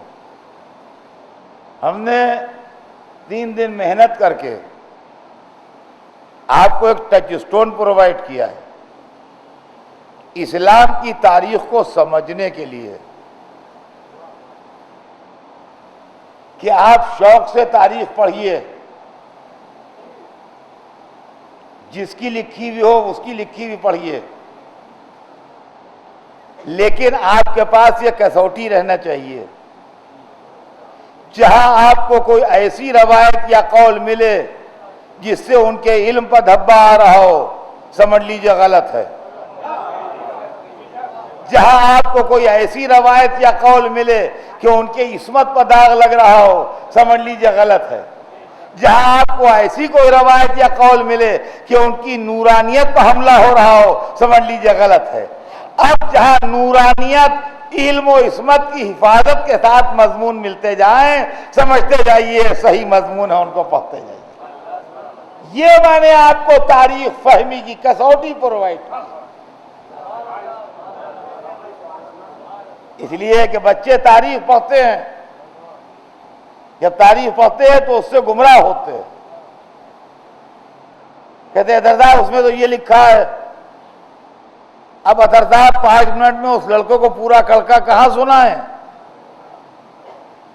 اور کیسے سنا ہے, اور 5 منٹ میں اس کی سمجھ میں کیسے آئے. لہذا اطمینان سے ان مجلسوں میں 3 دن صرف کر کے پورے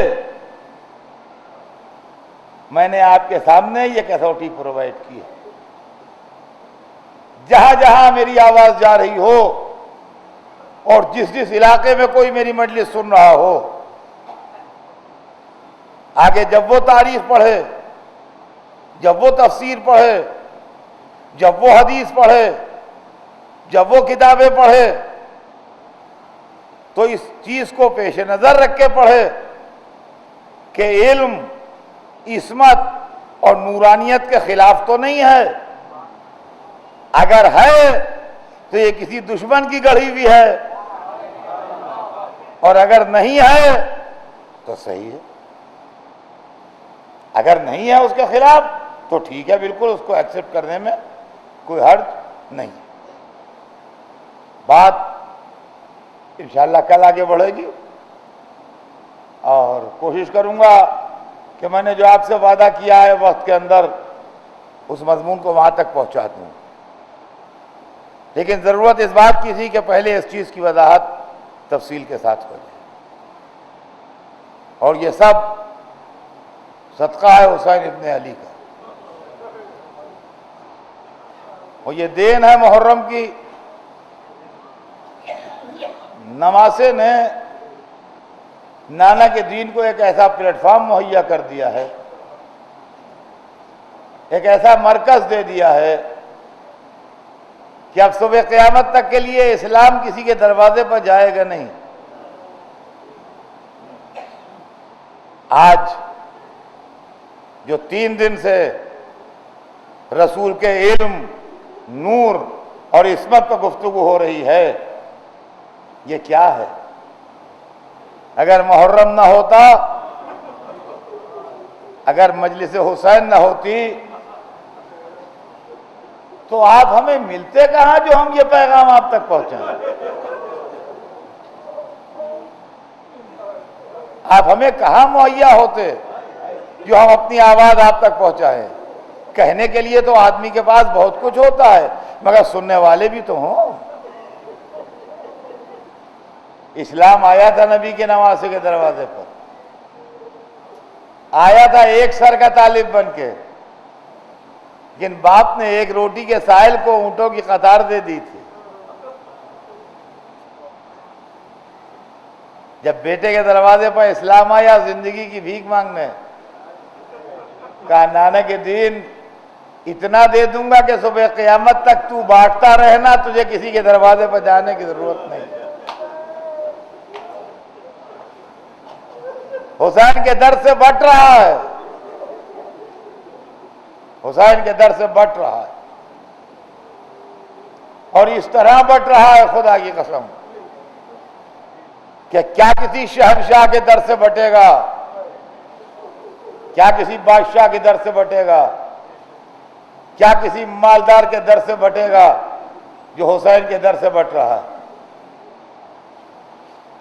اور عزیزان گرامی, کریم کے در سے جو بٹتا ہے وہ عزت آبرو بچا کے بٹتا ہے. بعض چھوٹے لوگ بھی بانٹتے ہیں, مگر وہ آدمی کو ذلیل کر کے بانٹتے ہیں, اور عزت دار لوگ جب بانٹتے ہیں تو دوسرے کی عزت کا خیال رکھ کے بانٹتے ہیں. غریبوں کو چیریٹی مالدار بانٹتے ہیں. بہت سی مثالیں ہم نے دیکھی ہیں, مگر اعلان ہوتا ہے فلاں راجہ صاحب, فلاں نواب صاحب, فلاں سیٹھ صاحب غریبوں میں کھانا بٹوائیں گے, 15 دن کا راشن بٹے گا. پہلے درخواست پر سفارش لکھوائیے کسی سے کہ غریب ہیں, وہاں لائن لگائے کھڑے ہوئیے, پہلے آپ کا غریبی کا ٹھپا لگ جائے. اس کے بعد 15 دن کا راشن ملے گا۔ تو عزیزان گرامی، جسم کا رزق رئیسوں، نوابوں، پیسے والوں کے یہاں بٹتا ہے، اور علم کا رزق یونیورسٹیز میں، کالجز میں، مدرسوں میں بٹتا ہے۔ یہ پروفیسر بیٹھے ہیں، یہ بڑے عالم بیٹھے ہیں، شاگرد بڑا چہیتا شاگرد ہے، لیکن پہلے اس سے پوچھ لیا اس شعر کا مطلب جانتے ہو؟ نہیں سر نہیں جانتے۔ یہ تھیوری جانتے ہو؟ نہیں ڈاکٹر صاحب نہیں جانتے۔ سنو، پہلے جہالت کا اقرار لے لیا، اس کے بعد علم کا دریا پر جوش میں آیا۔ پہلے غریبی کا اقرار لے لیا، اس کے بعد سخاوت کا دریا جوش میں آیا۔ غلاموں کی جانیں نثار و حسین پر یہاں علم بھی بٹ رہا ہے، رزق بھی بٹ رہا ہے، مجلس میں حصہ بھی بٹ رہا ہے۔ بمبئی کی بات نہیں، جہاں حسین کے چاہنے والے رہتے ہیں، کوئی آدمی محرم کے 10 دنوں میں بھوکا نہیں سو سکتا۔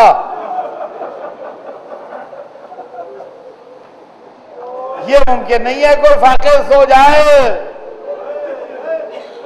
حسین کے در سے بٹ رہا ہے، مگر آپ جانتے ہیں عزت آبرو بچا کے بٹ رہا ہے۔ روٹی بٹ رہی ہے مجلس میں، مگر نیاز ہے، تبرک ہے۔ ہو سکتا ہے کہ اس نے 2 دن سے کھانا نہ کھایا ہو، 2 دن کا فاقہ توڑے جا کے وہ، لیکن اس کو شرمندگی نہیں ہے، لیکن بڑا ملٹی ملینر سیٹ بھی اس کے آگے حصہ لیے ہوئے چلا جا رہا ہے۔ مجلس حسین ہے، نیاز حسین ہے، اس میں کوئی شرمانے کی بات نہیں۔ مجلسوں میں علم بٹتا ہے، لیکن پڑھنے والا کبھی یہ نہیں کہہ کے بانٹتا ہے کہ آپ نہیں جانتے ہیں، میں بتا رہا ہوں۔ ہر ایک یہ کہتا ہے آپ مجھ سے بہتر جانتے ہیں۔ کیا کہنا حسین، آپ نے غریبوں کی عزت رکھ لی، اسلام کو اتنا دے دیا کہ اب اسلام کو ضرورت نہ رہی۔ ہماری جانیں نثار ہو جائیں، ایسے چاہنے والے لے کے آئے کہ جن کی جانیں اسلام پر فدا تھیں، جن کی جانیں اسلام پر فدا تھیں۔ تاریخ بتاتی ہے حسین کے چاہنے والے، حسین کے جانثار، یہ وہ زمانہ ہے، وہ تاریخیں آ گئیں جب اصحاب حسینی کا تذکرہ ہوتا ہے۔ انصار حسین میں ایک بڑا نمایاں نام ہے مسلم ابن اوسجہ، بڑی شان سے لڑے۔ تاریخ بتاتی ہے جب دشمن قریب آ جاتا تھا تلوار کھینچ کے لوٹتے تھے، جب دشمن دور بھاگ جاتا تھا نیزہ لے کے لوٹتے تھے۔ لوٹتے لوٹتے زخموں سے چور ہو کے گرے، امام پہنچ گئے سرہانے۔ مسلم سے بہت دوستی حبیب ابن مظاہر سے بھی تھی، امام کے ساتھ وہ بھی گئے۔ امام نے سر زانو پر رکھا، حبیب سامنے بیٹھے، مسلم آخری سانسیں لے رہے تھے۔ حبیب نے آواز دی، مسلم جہاں تم جا رہے ہو وہیں میں بھی آ رہا ہوں، لیکن اگر کوئی تمنا ہو تو کہتے جاؤ۔ یہ مسلم کی تمنا نہیں ہے، صبح قیامت تک کے لیے ہمیں سبق دے رہے ہیں۔ دم نکل رہا ہے، سانس اکھڑ چکی ہے، ساری طاقت یکجا کر کے کہا اسی کا میں تمہیں وصیت کرتا ہوں۔ اس کے بعد شاید طاقت نے جواب دے دیا، زبان سے تو نہیں کہا، کانپتا ہاتھ اٹھا کے حسین کی طرف اشارہ کیا، ان کے لیے وصیت کرتا ہوں، ان کا خیال رکھنا۔ حبیب نے کہا آرام سے جاؤ، آرام سے، جب تک زندہ ہو۔ اجرکم اللہ، جزاکم ربکم۔ حبیب نے کہا کہ مسلم آرام سے جاؤ، جب تک زندہ ہوں آنچ نہیں آنے دوں گا۔ حبیب کی میت لا کے لے کے آئے حسین، ادھر حبیب مسلم کی میت آئی، مسلم کے خیمے کا پردہ اٹھا، ایک کم سن بچہ نکلا، حسین نے کہا پلٹ جا، تیری ماں کے لیے تیرے باپ کا غم بہت ہے۔ بچے نے ہاتھ جوڑے، مولا میری ماں ہی نے تلوار باندھ کے بھیجا۔ اللہ اللہ، کون سا دن تھا عاشورے کا دن، اور کون سا جوش تھا نصرت حسین کا جوش۔ بچہ کہہ رہا ہے مولا میری ماں ہی نے تلوار باندھ کے بھیجا ہے، اور پس پردہ سے بی بی نے آواز دی آقا کنیز کا دل ٹوٹ جائے گا، ہدیہ رد نہ کیجئے۔ عاشورے کے دن نفسیات انسانی بدل گئے تھے۔ یہ بات آپ بھی جانتے ہوں گے، مگر میری بہنیں بیٹیاں زیادہ بہتر جانتی ہیں کہ مائیں جب اپنے بچوں کو سجاتی ہیں، سنوارتی ہیں، کپڑے بدلتی ہیں، تو ہاتھ اٹھا کے ان کی زندگی کی دعا بھی مانگتی ہیں، یا اللہ انہیں زندہ رکھنا، خیریت سے رکھنا۔ کربلا کی ماں اپنے بچے کو سجاتی ہے، سنوارتی ہے، سپاہی بناتی ہے، زندگی کی دعا نہیں مانگتی، کہتی جا کے حسین پر نثار ہو جا۔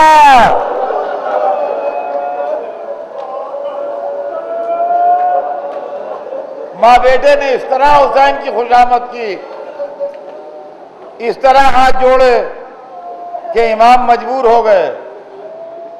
بچہ مقتل میں آیا، روایت بتاتی ہے دونوں ہاتھوں میں تلوار پکڑ کے لڑا، چند آدمیوں کو قتل کیا، آخر میں دشمنوں نے گھیر کو اس کا سر کاٹ لیا۔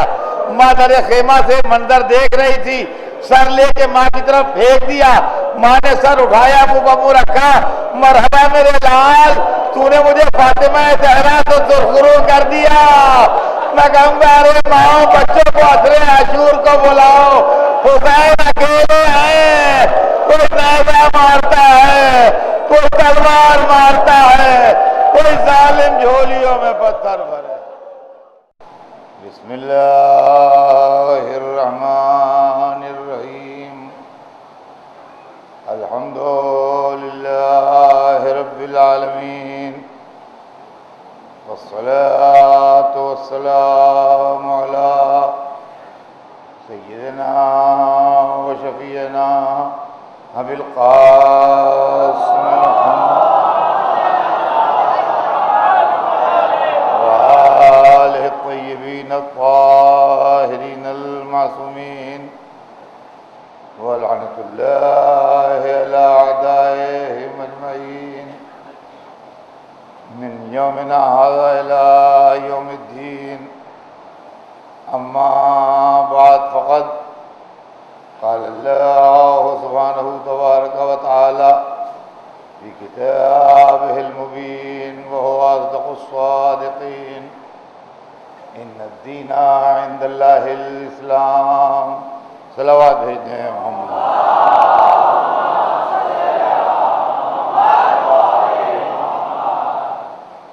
خداوند عالم قرآن مجید میں ارشاد فرما رہا ہے کہ یقیناً دین اللہ کے نزدیک اسلام ہے۔ ہمارے آپ کے درمیان جس موضوع پر گفتگو ہے وہ موضوع ہے تاریخ اسلام تعلیمات اہل بیت کی روشنی میں۔ میں نے آپ کی خدمت میں گزشتہ مجلسوں میں جو چیز عرض کی وہ یہ ہے کہ تاریخ کے اندر حدیث کی کتابوں میں، تفسیر کی کتابوں میں، اس کے علاوہ اسلامی واقعات جن کتابوں میں بھی ہیں، ہم کو غلطیوں کا انبار نظر آتا ہے، اور ان غلطیوں کے نتیجے میں کبھی کبھی اعتراض کرنے والے سیرت سرور کائنات پر، اسلام پر، مذہب پر اعتراض کرتے ہیں، حوالہ ان کتابوں کا دیتے ہیں کہ اس کتاب میں ایسا لکھا ہے آپ دیکھ لیجئے، اس کتاب میں ایسا لکھا ہے آپ دیکھ لیجئے۔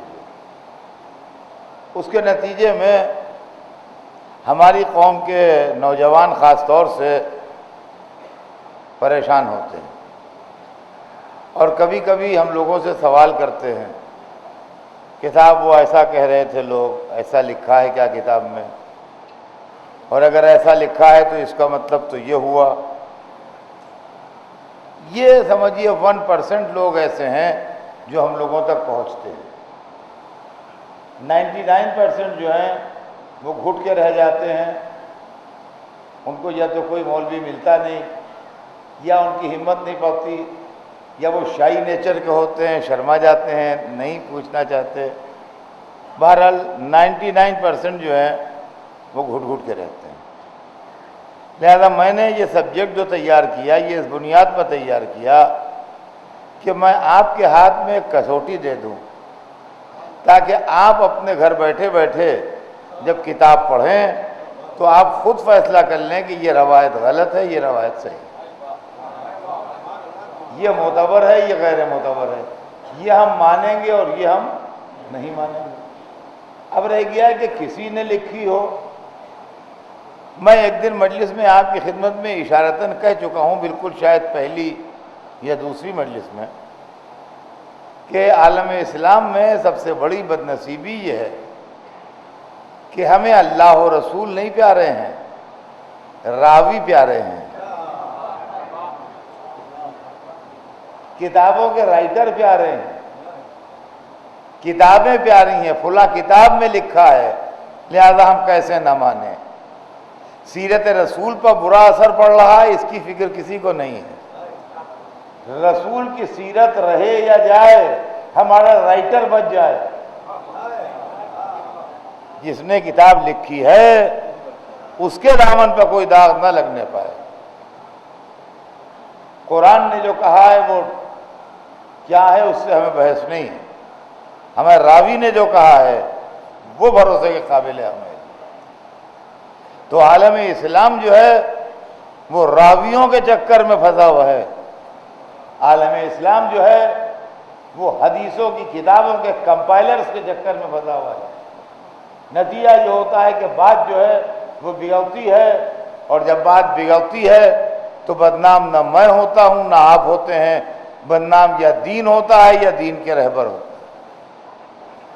لہذا میں نے ایک ٹچ سٹون، ایک کسوٹی، ایک اصول بنا کے آپ کو دے دیا اتنے دنوں کی محنت میں، کہ 3 باتیں ہمیشہ پیش نظر رکھیے گا۔ اگر نورانیت کے خلاف بات آ رہی ہے تو غلط ہے، اس لیے کہ محمد و آل محمد نورانی ہے۔ اگر علم کے خلاف بات آ رہی ہے تو غلط ہے، اس لیے کہ اللہ نے ان کو اپنے مکتب میں تعلیم دی ہے۔ اور اگر عصمت کے خلاف بات آ رہی ہے تو غلط ہے، اس لیے کہ اللہ نے ان کو معصوم بنایا ہے۔ اب اگر کوئی روایت ایسی آتی ہے جو نورانیت، علم و عصمت کے خلاف نہیں ہے، اس کو ایکسپٹ کر لیجئے، وہ ضرور صحیح روایت ہے۔ اب اس تمہید کے بعد اور اس گفتگو کے بعد میں اپنا مضمون شروع کرتا ہوں۔ ابھی تک تو میں آپ کے واسطے جو کچھ پڑھ رہا تھا وہ ایک تمہید تھی جو میں آپ کے سامنے پڑھتا رہا۔ اب میں چاہتا ہوں کہ میں اپنا مضمون شروع کروں، اس لیے کہ ابھی جو 5 مجلسیں باقی ہیں ان میں اپنا مضمون سنا کے آپ کو اپنی بات مکمل کروں کہ کائنات عالم میں اندھیرا تھا، علم کی جگہ جہالت کا راج تھا، عدل و انصاف کی جگہ ظلم کا راج تھا، انسان کی جان کی قیمت نہ تھی، غلام آدمی نہیں سمجھے جاتے تھے،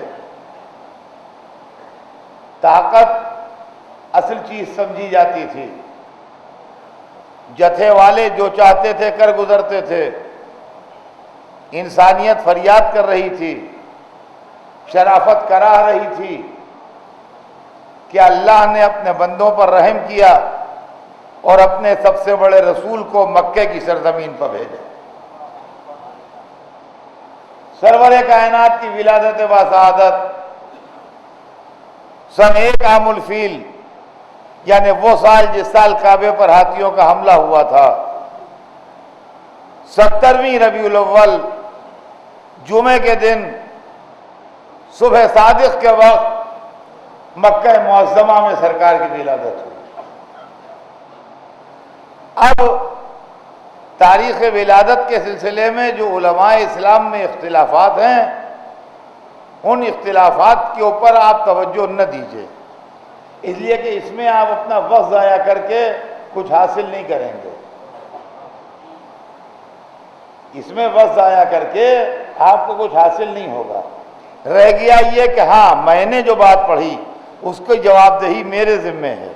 میں نے جو بات پڑھی وہ یہ کہ 17ویں ربیع الاول جمعے کے دن سن 1 عام الفیل وقت صبح صادق سرکار کی ولادت ہوئی۔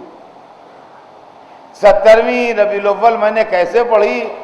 میری دلیل یہ ہے کہ بہت سے معاملے ایسے ہوتے ہیں جس کے اندر فیملی سورس معتبر ہوتا ہے۔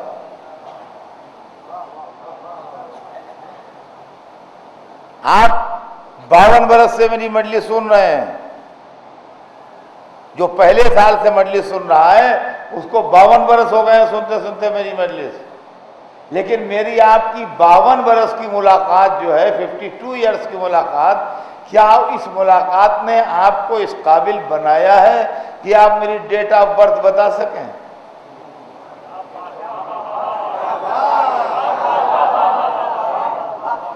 کیا اس 52 سال کی ملاقات نے آپ کو اس قابل بنا دیا ہے کہ آپ میری ڈیٹ آف برتھ بتا سکیں؟ معلوم ملاقات اپنی جگہ ہے، ڈیٹ آف برتھ بالکل ایک پرائیویٹ اور پرسنل معاملہ ہے۔ یہ معلوم کرنا ہے تو میرے گھر والوں سے پوچھئے، مجلس میں آنے والوں سے نہ پوچھئے۔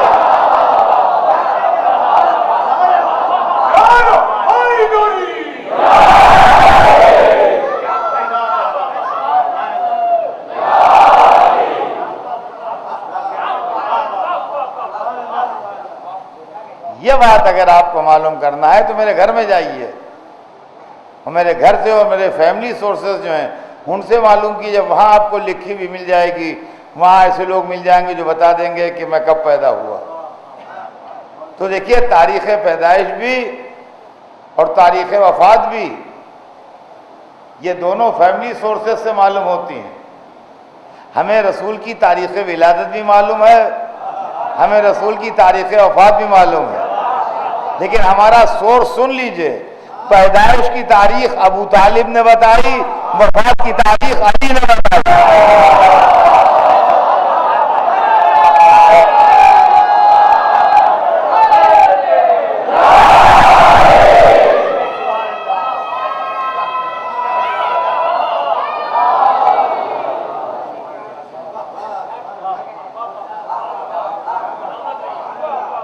پیدائش کی تاریخ اس نے بتائی جس نے دنیا میں آنے کے بعد